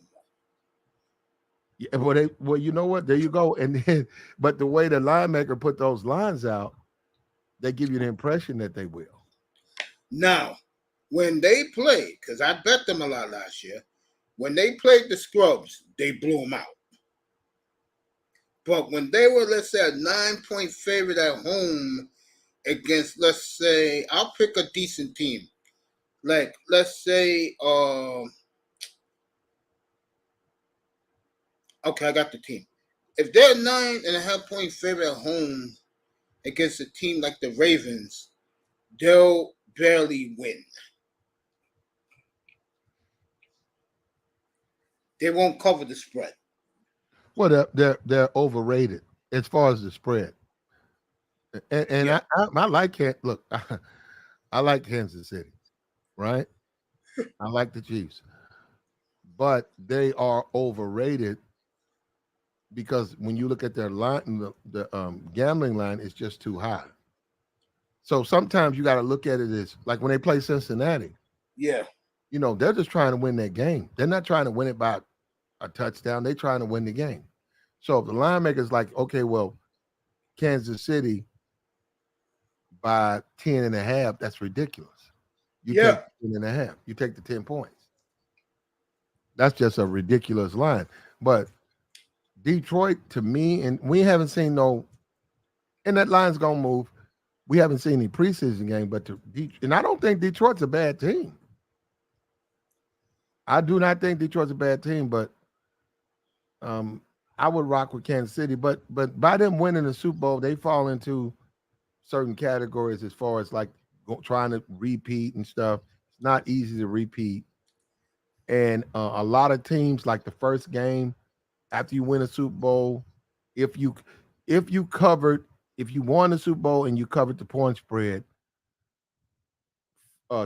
it's a 20% 20% opportunity for you to cover your first game if that game is on the West Coast, and and all of that stuff. They have all these stats out there, right? Depending on if you're playing against first year head coach, if you're playing with a coach if you're playing against a coach that coached in the SEC, and he's in his first year, no team has ever won that game. So it's all types of crazy spreads out there, and you could just say it's just making up stuff, or you just which probably some of, but you can go by that. So, but now, I mean, like Kansas City is Kansas City. I think they'll win the game, and I also think they'll repeat. Okay. I don't know who to pick in the AFC. I'm going with Dallas in the NFC. Nah, I don't think Dallas is. Nah, Dallas' problem is the playoffs, and I think they'll be fine. You know what? In the regular season, they are a good team. Like they're gonna blow the Giants out, but when they hit to the playoffs, it's just a different team. I totally agree. Now I don't see them going anywhere. And I think that Prescott gets too much blame. Well, he's not that good. Prescott wasn't a quarterback. He wasn't even a quarterback in college. He's just he basically was a running back. He runs every now and then, but he doesn't run like he did in college. No, he stays in the pocket a lot, or moves out and find one of those speedsters flying down. I think Tony Pollard, is going to have a breakout year. I mean, I don't know how long, but in his he messed his knee up, but he's back healthy. I think that he's just a better option over Zeke, way better. And by them just going straight with him like this, he's going. This is a home run hitter. So, but we'll see though, Mace. But Mace, listen, I'll let you know. It'll probably be a Thursday. We'll put them out and all of that, man. But I appreciate you, Mace. Now, always, man. I appreciate you, man. Thank you for coming. Okay, bro. And I'll be in your chat in the morning if you're going to do a morning show. You're always welcome, Mace. Appreciate you, man. Bye. Good night, Plat. Platinum Elite, Night, Plat. one of my favorite people in the world. Tua, because there is a problem in Miami, and I predicted this, and people laughed at me. Oh, it's happening. Okay. Bombshell let out today down in Miami Gardens that Robbie Anderson is not happening. People know him as Robbie Chosen. Always call him Robbie Anderson. That he's been told that he will be the fourth receiver. And he doesn't hardly ever gets on the field. And I'm going to say it again. Why did you even sign this guy, Chris Guerra? Again, the ineptitude. I could have told you that if Robbie Anderson ain't getting balls, he's going to be a locker room problem. God damn, you don't make this, you can't make this shit up. Damn. Let me add to this, okay? And this is for the fools who are the delusional fan base who were all giddy when this guy came to the team. I am stunned that the offensive coordinator, I forgot this clown's name, put the depth chart, and he said this is the way it's going to be until further notice beginning next week. And I'm going to defend Braxton Berrios here. Okay, I'm going to defend him. I've seen Braxton Berrios since he was a Miami Hurricane. Okay, I saw him with the Jets the last couple of years. He is a good slot third down receiver, folks. Okay? This is not like this is some a Wayne Corbett story. Okay? Berrios can play. What has stunned me is Robbie Anderson, and we haven't even played a game yet. The Dolphins haven't played a game, and he's been told he's the fourth receiver on the depth chart. And according to Tyreek Hill, Tyreek Hill is the face of the team, and he's the mouth of the team, I might add. He said that Robbie Anderson should just tell the offensive coordinator, where's my run? This is the first time today he was on the field. Think about that. What's this, week 9 of practice? This is the first time he has been on the field, and he exploded. Tua hit him for 2 nice bombs. I'm looking at it right now. They didn't doctor Tua just threw a rocket. And Robbie Anderson caught it, ran it in for a touchdown. This is a problem. And this is when, these fool fans, okay, these idiots who, oh man, we got a bomb squad. You are a bunch of dumbasses. That's why I called you all out. I could have told you people that this man is a locker room problem if shit don't go his way. I will make a prediction right now. He will be cut after the second exhibition game. They're going to let him go somewhere else. Because I'll say it again, Berrios is good, folks. This is not a slouch. Shit. They'll probably insult him too. What was Omar Kelly? No, it was Alan Poupard. Yes, Elaine Poupard. That's his name. He said that the reason why Berrios is getting burned is because of his contract.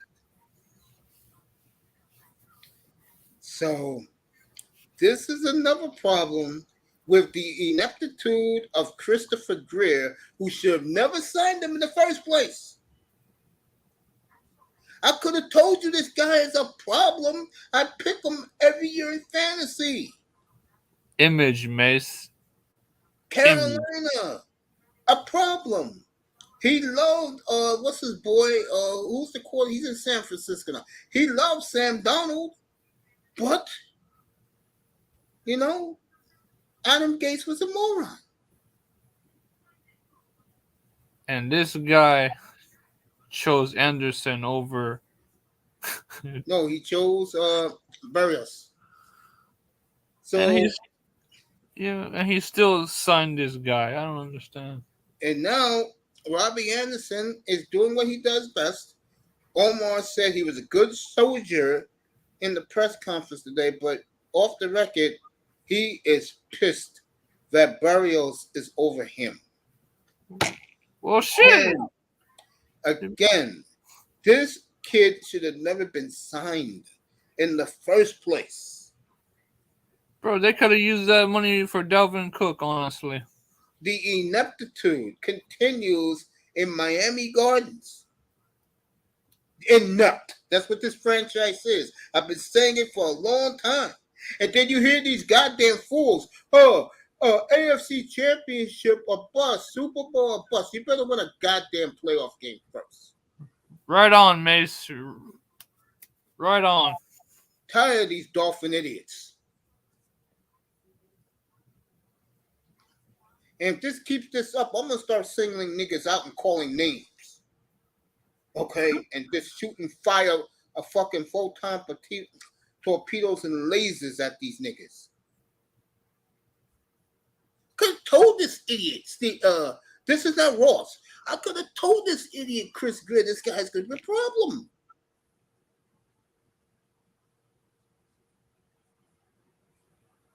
They don't care, Mace. And I like Barry. I mean, I like Barrios. I like Robbie Anderson. I do. I think Robbie Anderson, if you want my honest opinion, he should be the slot receiver. But Barrios is good. Yeah, he's better than Anderson. I mean, it's not like we're talking about let's say Tyler Wilson is good as Wilson, but he never plays. But damn, trying to think of another guy. Oh, the guy used to be on the Cowboys. The Giants got a steal with Cole Beasley.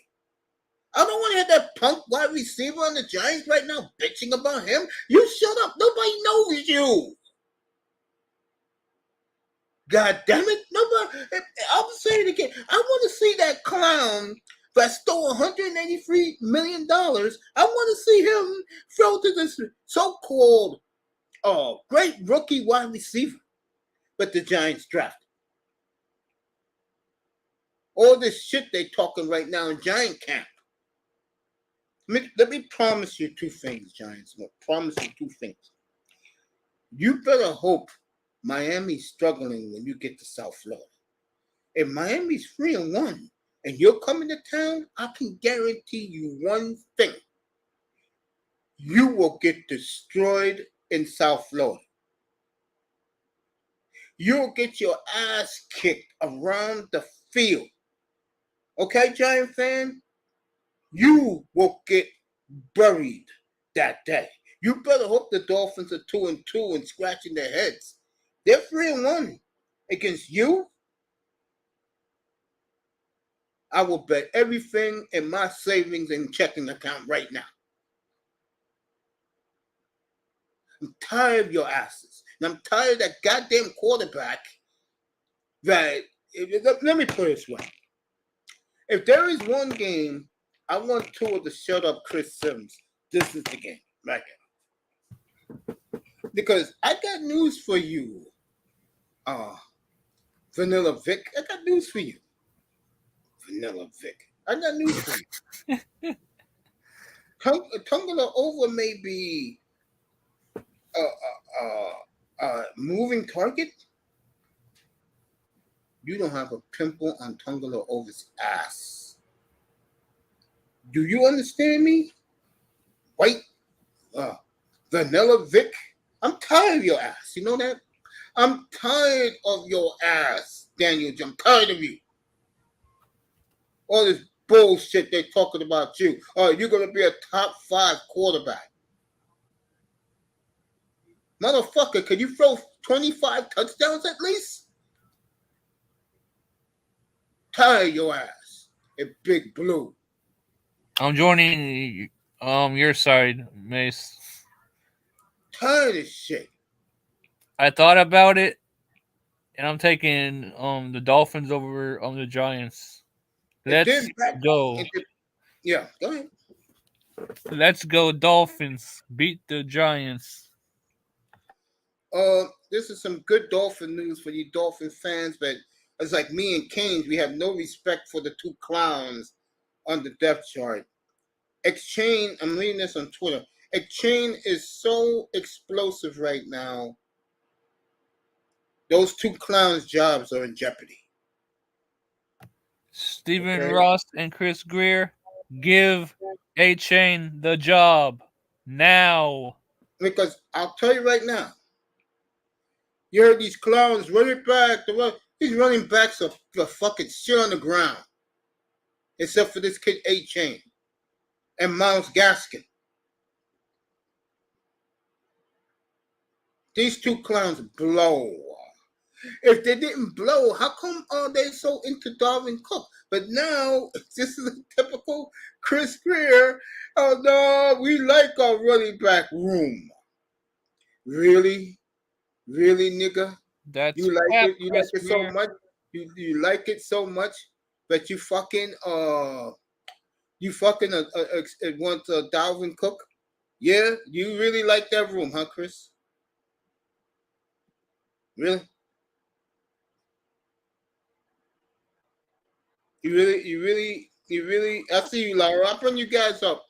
You know what I'm saying? You gotta be kidding me, bro. I've read that shit last week. Is he a top 5 quarterback? I swear to God, I didn't know to laugh or I didn't know to fucking explode on him last week. Anybody wants to come up, pull up. Laura, I didn't even know you was here, bro. What's up, Laura? Laura in the building. Laura, what's Nicer up? in the building. Come on up. This Miss Platinum Elite, bro. That was awesome. What's up, Laura? I can't wait to Mr. Miami talk again. He's gonna do what Drew Pearson did at the draft. He does it for me, but he does it with me. I love that, bro. I miss the man's I miss him too. laugh, Come bro. on up, That's everybody. funny. Let's go. Laro, Nicer, come on. Nicer. Mace is on one. I'm ducking for cover. I mean, a fool. Mace is just real, man. A fool. A fool could have told you that Robbie Anderson, if he's not getting touches, he's going to be a locker room problem. It happened with the Jets. It happened in Carolina. What the hell happened in Arizona? You don't think it's going to happen in Miami? You guys, I don't know about these Dolphin fools, bro. These delusional guys, bro. Is it safe? Yeah, you could pull up. Thank God I have my canes, boy. I tell you that. Oh man, you when Omar Kelly and Elaine Poupard was talking about that in episode 34 today after practice, I said, this quickly? The man didn't see the field in 8 days? Wow. I tell you, our boy McDaniels got a lot of balls, bro. You didn't put him for 8 days at practice? Yeah, the link is dropped. I dropped the link. It's in here. He probably knows the man ain't shit, miss. Yo, Mark Margolis died? What, wow. Really? Yeah, Mr. Miami is all over stuff like that. Damn, R.I.P., man. Yeah, R.I.P. to him. I can't believe that. Let me do it again. I apologize, Nicer. I cannot believe that this man hasn't even taken the field. To Omar Kelly said it today. Really? Well, I'll tell you, McDaniel got a lot of balls, bro. Mike McDaniel has a lot of balls, bro. He probably knows the man ain't shit, miss. Robbie Anderson's good. He's good. Daniel The problem is, must not think so then.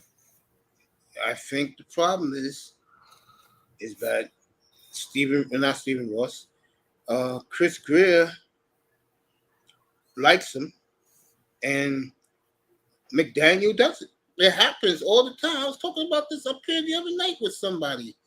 That the professional sports play politics, they play favorites. Yep, it does. It happens all the time. It's facts. I mean, is Chosen better than Barrios? Yeah. But I'm gonna say it again, Barrios is good.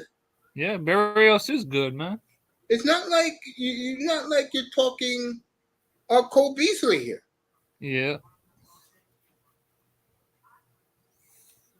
I dropped the right link. Come on up, baby. Laurel, you still around, bro? Pull up. Laurel said, I'm jumping off the bandwagon. I ain't jumping off no bandwagon. Just tell I'll be back, Mace. All right, man. Hey, Nicer. Hey, Mace. How you doing? Happy Friday. Thank you. How are you? I'm good. That's good to hear. What's up, Canes? Canes went to do something real quick. Oh, okay. Man. I didn't mean to. So, Nicer, I'll be back. Yeah, he said he'll be back. Yeah. All right, Laurel's here. Nicer's here. So we're going to have some fun right now. I'm just in such a good mood. I'll be off all week. I'll be back Monday. I may give you all a double header all week, early in the morning. Man, what's up, nigga? Why you sound like you jumping off your team bandwagon so early, dog? What's wrong with you, man? Bro, I've never been on the Dolphins bandwagon. Man, bro. You said y'all were going to the playoffs. Y'all winning the division this year. I said they win the division. After that, I don't know. You said Tua was going to be awesome this year. No, I did not say that. Yes, you did. Stop putting words in my mouth, Laurel. Any Kane, Dolphins fan know me. No, I don't like him. Kane, I know you don't like him, but you said you think he's going to have a good year. You said that, man. I did say that. I did say that, and I'll stick by it. But it's not like I'll be happy if he produces. I'm not going to cry about it. Well, mate, let me ask you a question, man. What have you seen in camp so early to where you off? Now, what you should be doing is waiting for when y'all come down here and scrimmage us, and we make y'all look like total shit. That's when you should start worrying, right? Know what just happened about 15 minutes ago? And what was that? I had Platinum up here for 2 hours. We're going to discuss our gambling show, our betting show that's going to happen in a couple of weeks when the season starts. Oh, yeah, that'd be definitely awesome. I need some picks, bro. Yeah, he's going to give them to him, not me. He's going to give them to you, not me. I always need some picks, man. But see, Plaid be liking to bet that money line, though, bro. I love parlays, bro. You know what I'm saying? So we'll see how that shit. We'll see how that works. It's a pretty young lady, beautiful young black woman. She's a Broncos fan, and she's on the what's that shit they call it again? The Volume. And she said the other day, I was crying. She goes, I don't care. I don't give a damn who wins.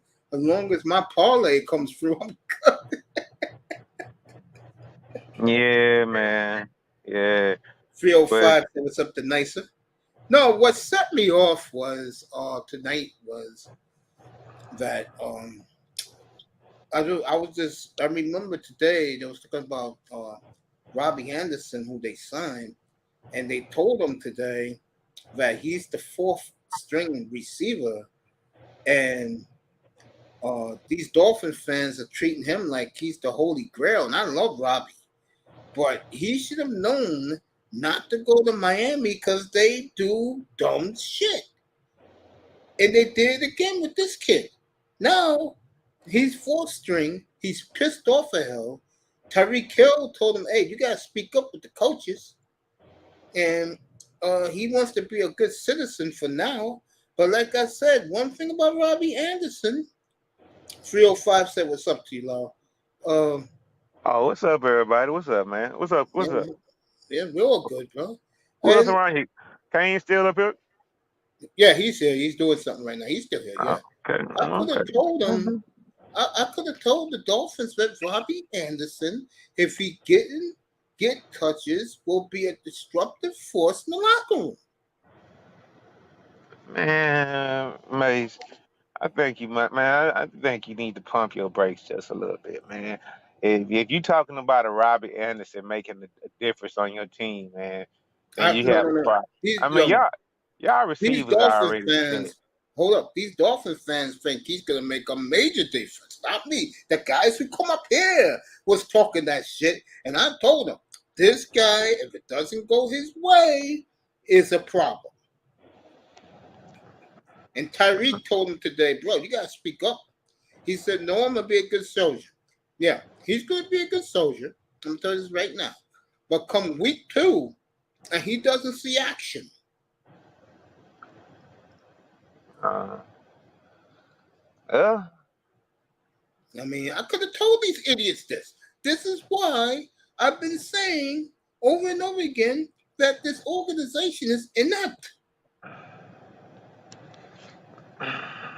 They got Ramsey for a third rounder. What happened last week? He blew his knee.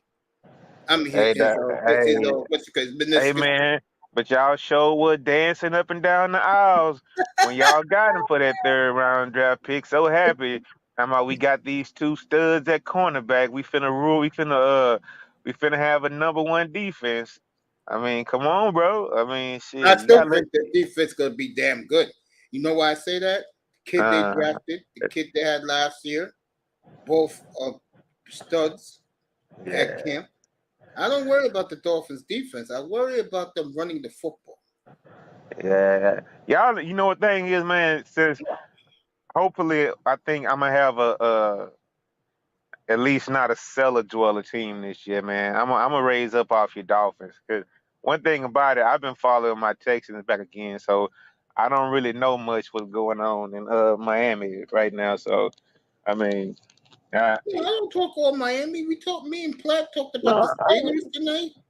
I love talking to NFL. It's not. That's why guys don't come in my room because they know I don't like talking about Miami all the damn time. hey man, whatever you Yeah. gotta do to go to the channel, mate, you gotta do what you gotta do, man. You Well, gotta talk Shannon dog. White gave me some great advice. He was up here the other night, and everything he said, I couldn't agree with him more. So he was taken aback by it. I said, China, Laurel's giving me advice. I never gave him pushback. Ism, Dusty, Platinum, you, and she has. And Miss Melina, Bargo, I haven't given any pushback. I'm sorry I missed that fight the other night, though. Oh man, you ain't miss shit. Next time they have a big fight, I'll put it up here on that channel. Man, you can go get your channel flagged down. You do something like that, but no, man. I was watching the fight, man, but then I saw early on it was gonna be a mismatch, so I was just kind of watching the rest of it at the corner of my eye and whatnot. So it was what it was. It was cool though, man. You know, the guy who I wanted to win got his ass beat, but you know, shit happens, man. But you know who probably happy? He was I up haven't. here Monday night. Star P. Oh, he Running his was. mouth. I'd imagine that motherfucker would have crawled out from some kind of fucking rock and showed his face about that shit. Yeah, Yeah, bro. okay. Yeah. Yeah, man. You know, Yeah. but you know, I'm in a good mood. We're gonna see the Texans 2 weeks from tomorrow, folks, as the Dolphins go to Houston in 2 weeks. That should be fun. I'm gonna have the game up here. Yeah, that should be fun. Forget the game though. I think practice with man, because Mace, I'm telling you, something to watch out for. They've been talking this year about our secondary might be pretty good, right? I think it Now, is. Now, what I'm saying is, I'm looking forward to your Dolphins coming here and testing them and whatnot. That's what I really want to see. So one thing I really want to see is those practices, man, and hear about what's going on between like Derek Stingley and Waddle and fucking Cheetah. So I want to see what we do as far as that goes, man. Hopefully it'll give me a little bit more optimism, you know, as far as the year goes, you know. So we'll see. We'll see. We'll see. We'll see. We'll see. We'll see. We'll see. You got the right coach, I'll tell you that. Yeah, everybody seems to think that. I think so too. So we'll see about that when it comes down to when those bullets start flying at the beginning of the year, man. So we'll see, Mace. I mean, I'm not gonna just jump out the boat and just be like a fanboy or something like that. But we'll see. We'll It's see. your team, bro. For my team, I try to tell you this. I don't be a fanboy for them, bro. I just tell it like it is. You know? Yeah, but it's kind of early for you to be just dogging them so bad, man. I mean, just because the guys is not getting what he not getting second team reps in practice or whatever, so he pitching the bitch now or something. What's Oh wrong with yeah, he hasn't been on the field. They said today this is the practice number 9. They told him this morning that he's not a factor with the team. Maybe they trying to look at some young guys, man. Then why did you sign him then? I don't know. Maybe his salary not guaranteed unless he makes the team. You know. You know why they signed him? Because my GM is a buffoon. Okay, he does some good things. And then he can't draft. That's number one about him. He can't draft. That's already been proven. He can sign free agents.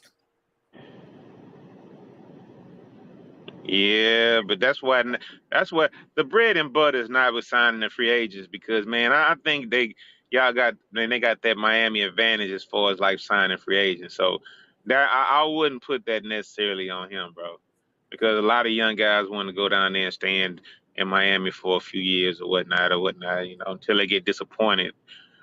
But Mays, I'm telling you, y'all will be all right, man. I don't know about the division, but y'all will be okay. Y'all will be okay, man.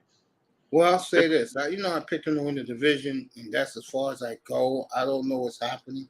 But if Dalvin Cook goes to the Jets, bro, wow. What is he waiting on anyway? Not to go to training camp? Something like that, yeah. Yeah, something like that. As Mr. Miami would say. Something like that. Mr. Miami keeps saying practice. Yeah. Yeah. So. Now give Robbie Anderson credit, bro. He's not bitching.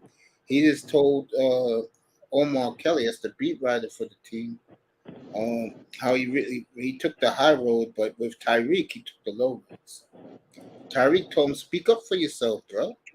Tell this dude that you're better than the 4th receiver." Is he? I'll say it. I said it about 10 minutes ago. To me, he's better, but the 3rd receiver is no slouch. He's pretty damn good. He's more of a slot receiver. And he does his work. He catches big balls in the clutch. No pun intended, folks. Seriously. Burials I like a lot. I do. I like Burials a lot. Okay. So. But I like Robbie Anderson speed in the slot. He could blow safeties and coverage away. And I can't believe they made him the 4th receiver, bro. Hey, if he's not getting on the field, he might be lower than 4th, bro. If he's not getting on the field right now. No, they say he's 4th. He's 4th? Okay. Yeah. So he'll make the team, man. He'll be all right. No. I'm not worried about that. What I've been telling people, his problem is if he's not getting balls thrown to him and he's not getting touches, he blows up in the locker room. He becomes a locker room lawyer.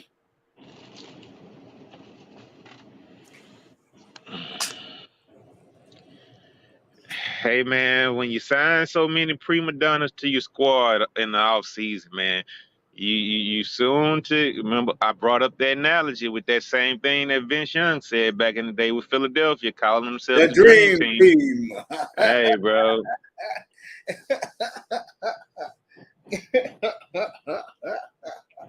And we heard some of that from some of y'all people when y'all got Jalen Ramsey. Man, we got a dream team over here. Okay. But let me say this, and their fans hate what I'm about to say. They know this is true. Miami's not even on the radar screen to the national media. The Jets are. Everything is Jets. Yeah, y'all kind of like an afterthought in that division, man. Yeah, and these fools are talking Super Bowl and AFC Championship. These guys, the only people who are putting pressure on this team is a group of dudes who never seen them win a damn thing. Man, y'all better be worried about making a wild card or something before y'all talking about Not Super Bowl. me. These delusional fans. Not me.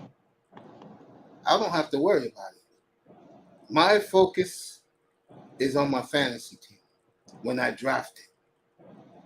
And you know the big holiday for fantasy football is next in 2 weeks. So Yeah, I signed up for one of my leagues today. I got to figure out if I'm gonna be in the other one.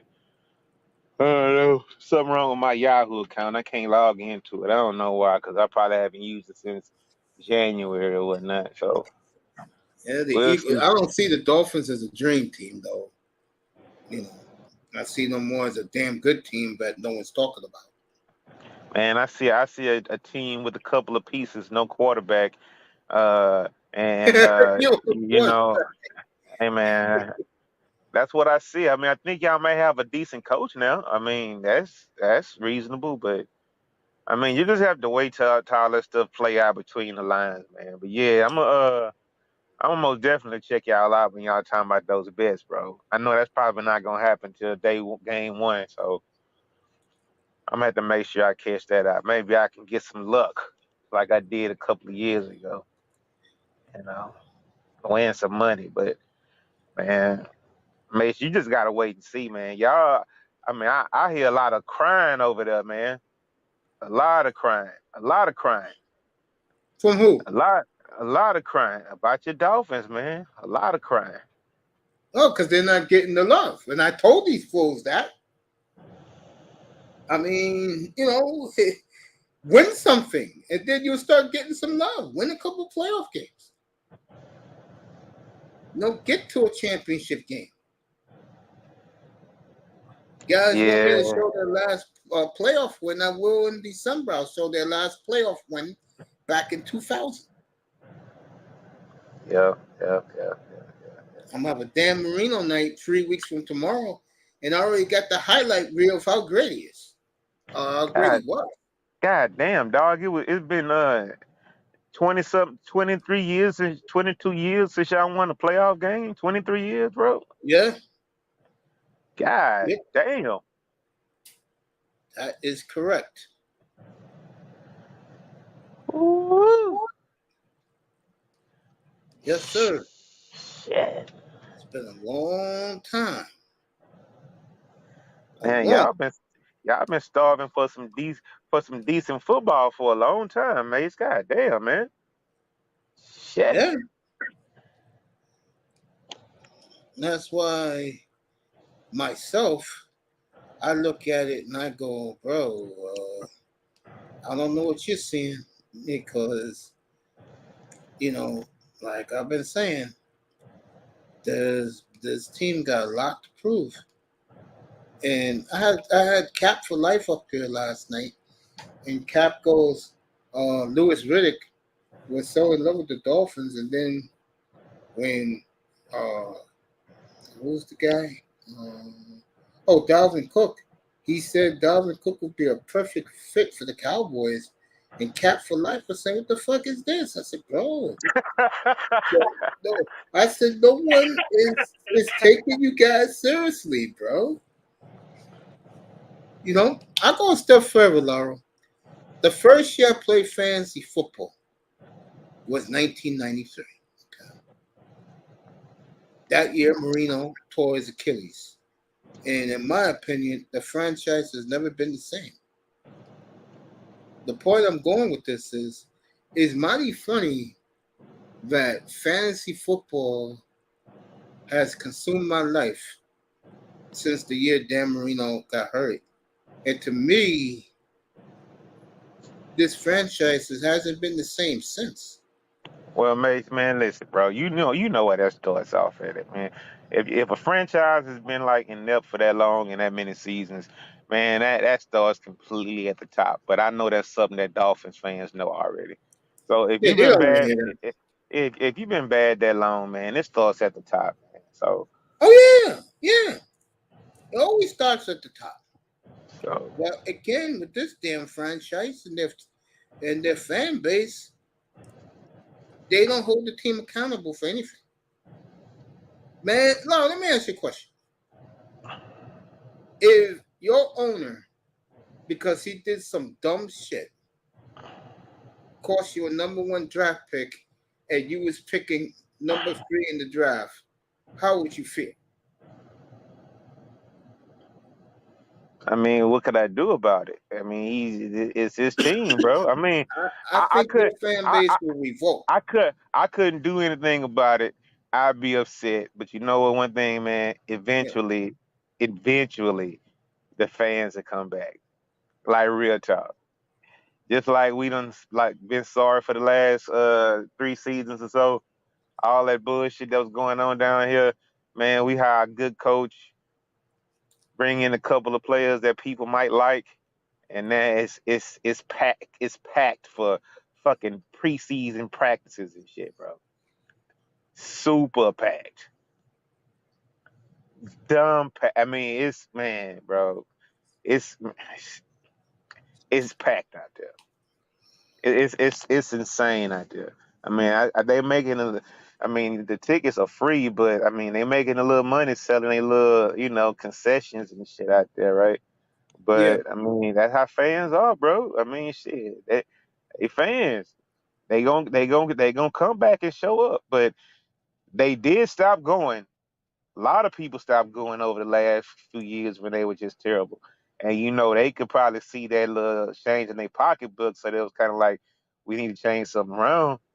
Because if you got like fucking 20 people in a 60, 70,000 seat stadium, man, that shit don't look good.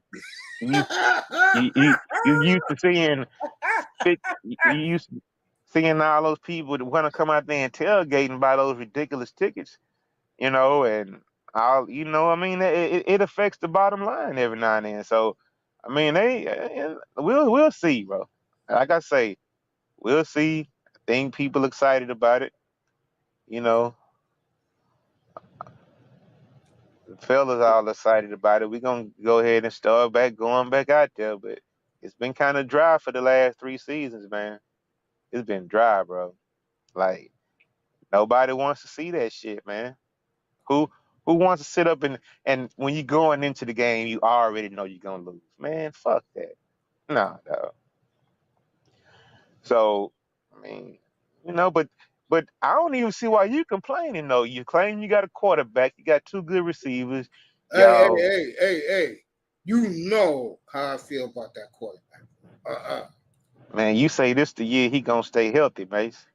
I did, but I'm not saying that I say he's gonna stay healthy.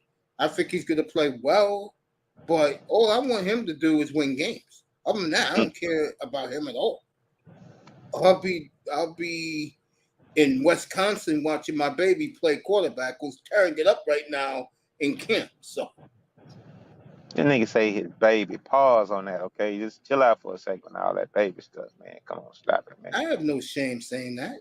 No, man. I get you, All dog. the abuse I took standing by him, bro.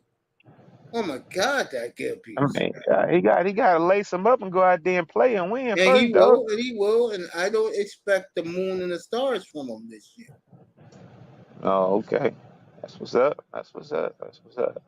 I expect him to play the way he plays, and we'll see what happens.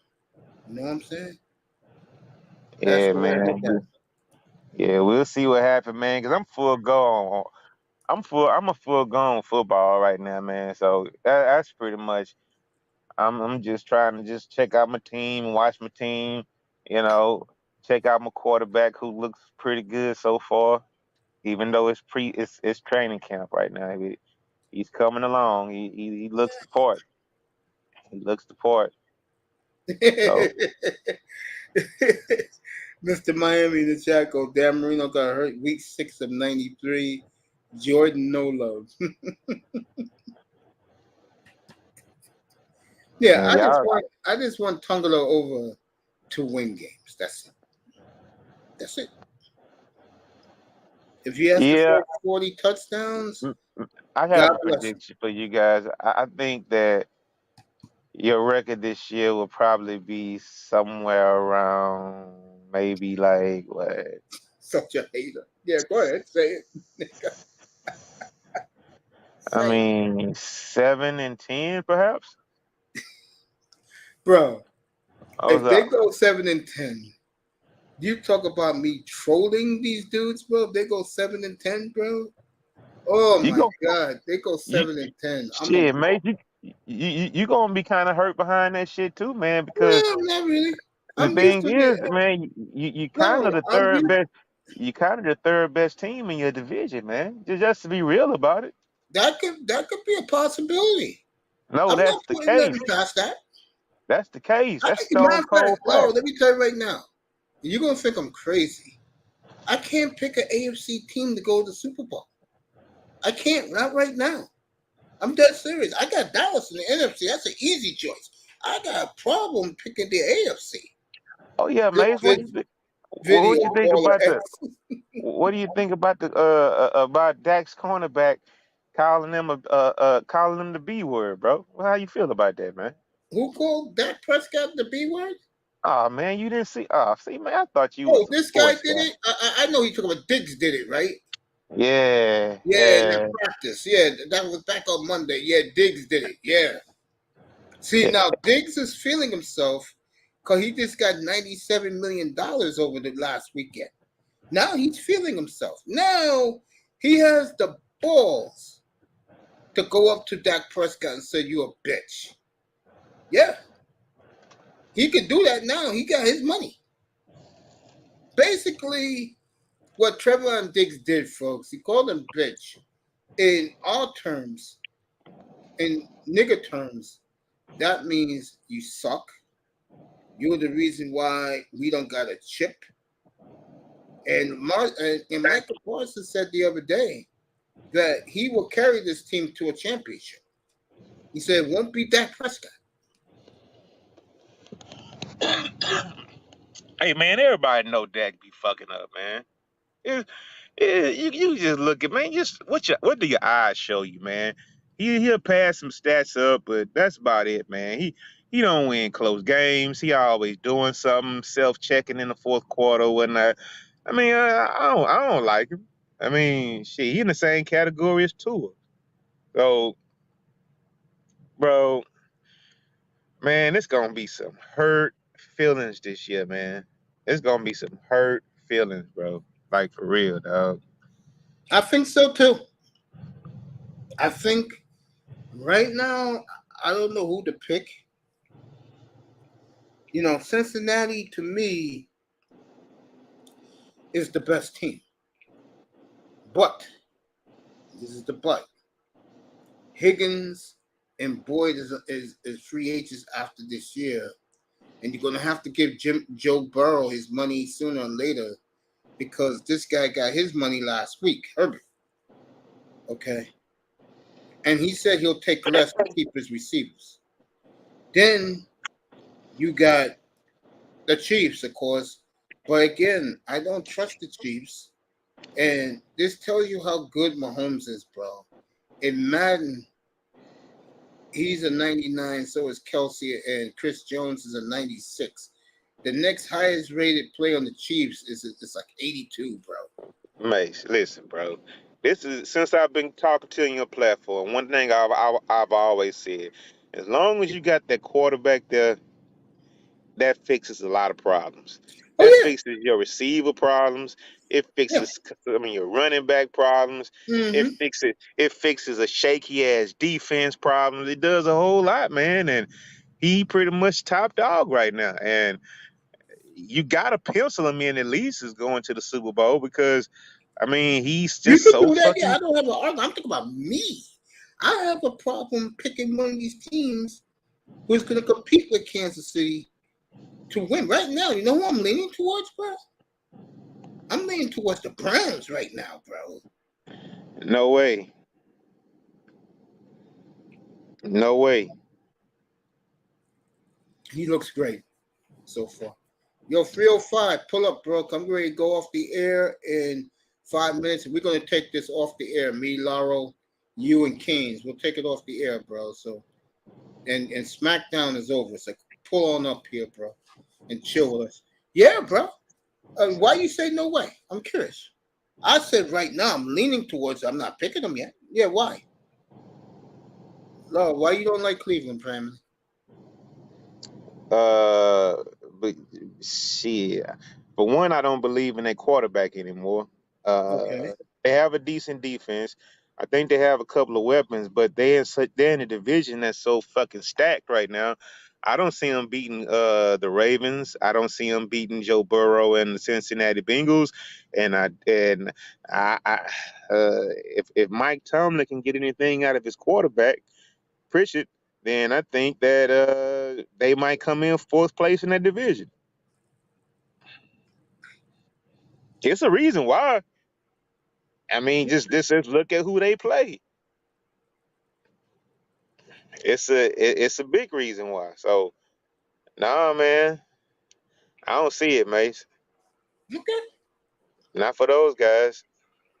I like their defense. I think they're one of the few teams that they have a great offensive line. They have a great running back.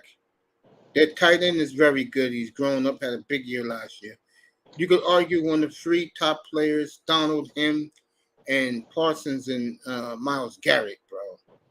And they got a top 4 DB in Denzel Ward. The problem with me with Cleveland is their receiving core is okay. It's nothing special. I mean, I'm waiting. I'm waiting to see a lot of these people line up and play. Like I say, I've been concerned with my team and not other teams or whatnot. But yeah, man, we'll have to see once it starts out this year, May. So we'll see what's going on with them. We'll see what's going on with them. But I don't know who you to know, pick in the AFC. I really don't. yeah, but I'm picking for the Browns to be bad because we got their first round draft pick for the last time. So I'm hoping they're going to be very, very horrible. So it's a little bias involved with that little Of course, piece of of it. course. Yeah, man. Yeah, man. Mm-hmm. Yeah. I feel it, man. You know, I don't know who to pick right now. I really don't. Hey man, it's still early, man. You still got I know it's still early, you right? still But got a the couple of NFC, I like Dallas. you still got a couple of preseason games to go. You got about 4 more weeks of practice to go. Hey man, just give it a little bit of time, man. Y'all will be all right. Y'all will be all right. I'm Y'all pumped will up be. for Platinum. Doing this betting thing with me. It's gonna be fun. Yeah, that's what's up, man. But I ain't trying to lose, man. I need some fucking winners, bro. That's what Platinum says he's gonna do. I need some winners.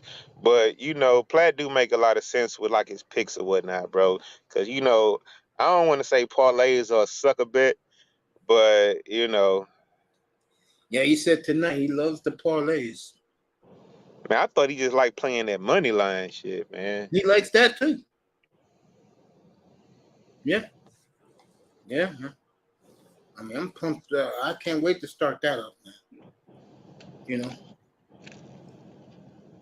Me, Platt, we'll have some fun up here with the picks, bro. But nah, I'm not a guy that is worried. I just don't like the fact where the reputation of a player you bring in, if he's not getting his touches, he's gonna be a problem in the locker room, bro. And they brought him in anyway. Hey man, aren't most receivers trouble when they don't get their touches in, man? Yeah, you ain't lying, bro. This is for 305. Shawn Michaels is the new Intercontinental Champion and world champion and he has left the building. Repeat, Shawn Michaels has left the building. I was nicer with a stayed. Wait a minute, hold up. We talking about old ass Shawn Michaels that used to fight 25 years ago, bro? Yeah, that's Shawn Michaels. Yeah. Oh man, Mr. Miami, you need to get that shit up, bro. Like, come on, dog. Miami, nicer. Canes. Oh, Canes is here. Who else? Who else came in? See the guest list tonight.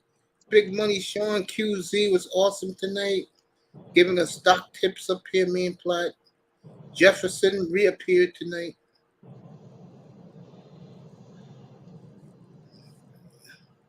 That boy, before he was going to come up, he didn't. I will see you all Monday morning. I'm going to give you a double header every day next week, Monday through Friday. I'll be on 8:30 in the morning. We'll recap the Hall of Fame. Toya, I love you. We'll recap Brian Price. What's up, fam? I didn't even know he was here. And all I mean, that's what I mean. Hey, Dave Bowman was in the man. I'll hit Dave Bowman up sometime this week. Iman I'm Perry. back, y'all. Yeah, all right. We'll see you Monday morning, 8:30, everybody. We'll do the NFL. Good night from the Oasis. Have a good weekend, everybody. Appreciate you. There we go. Yeah, man.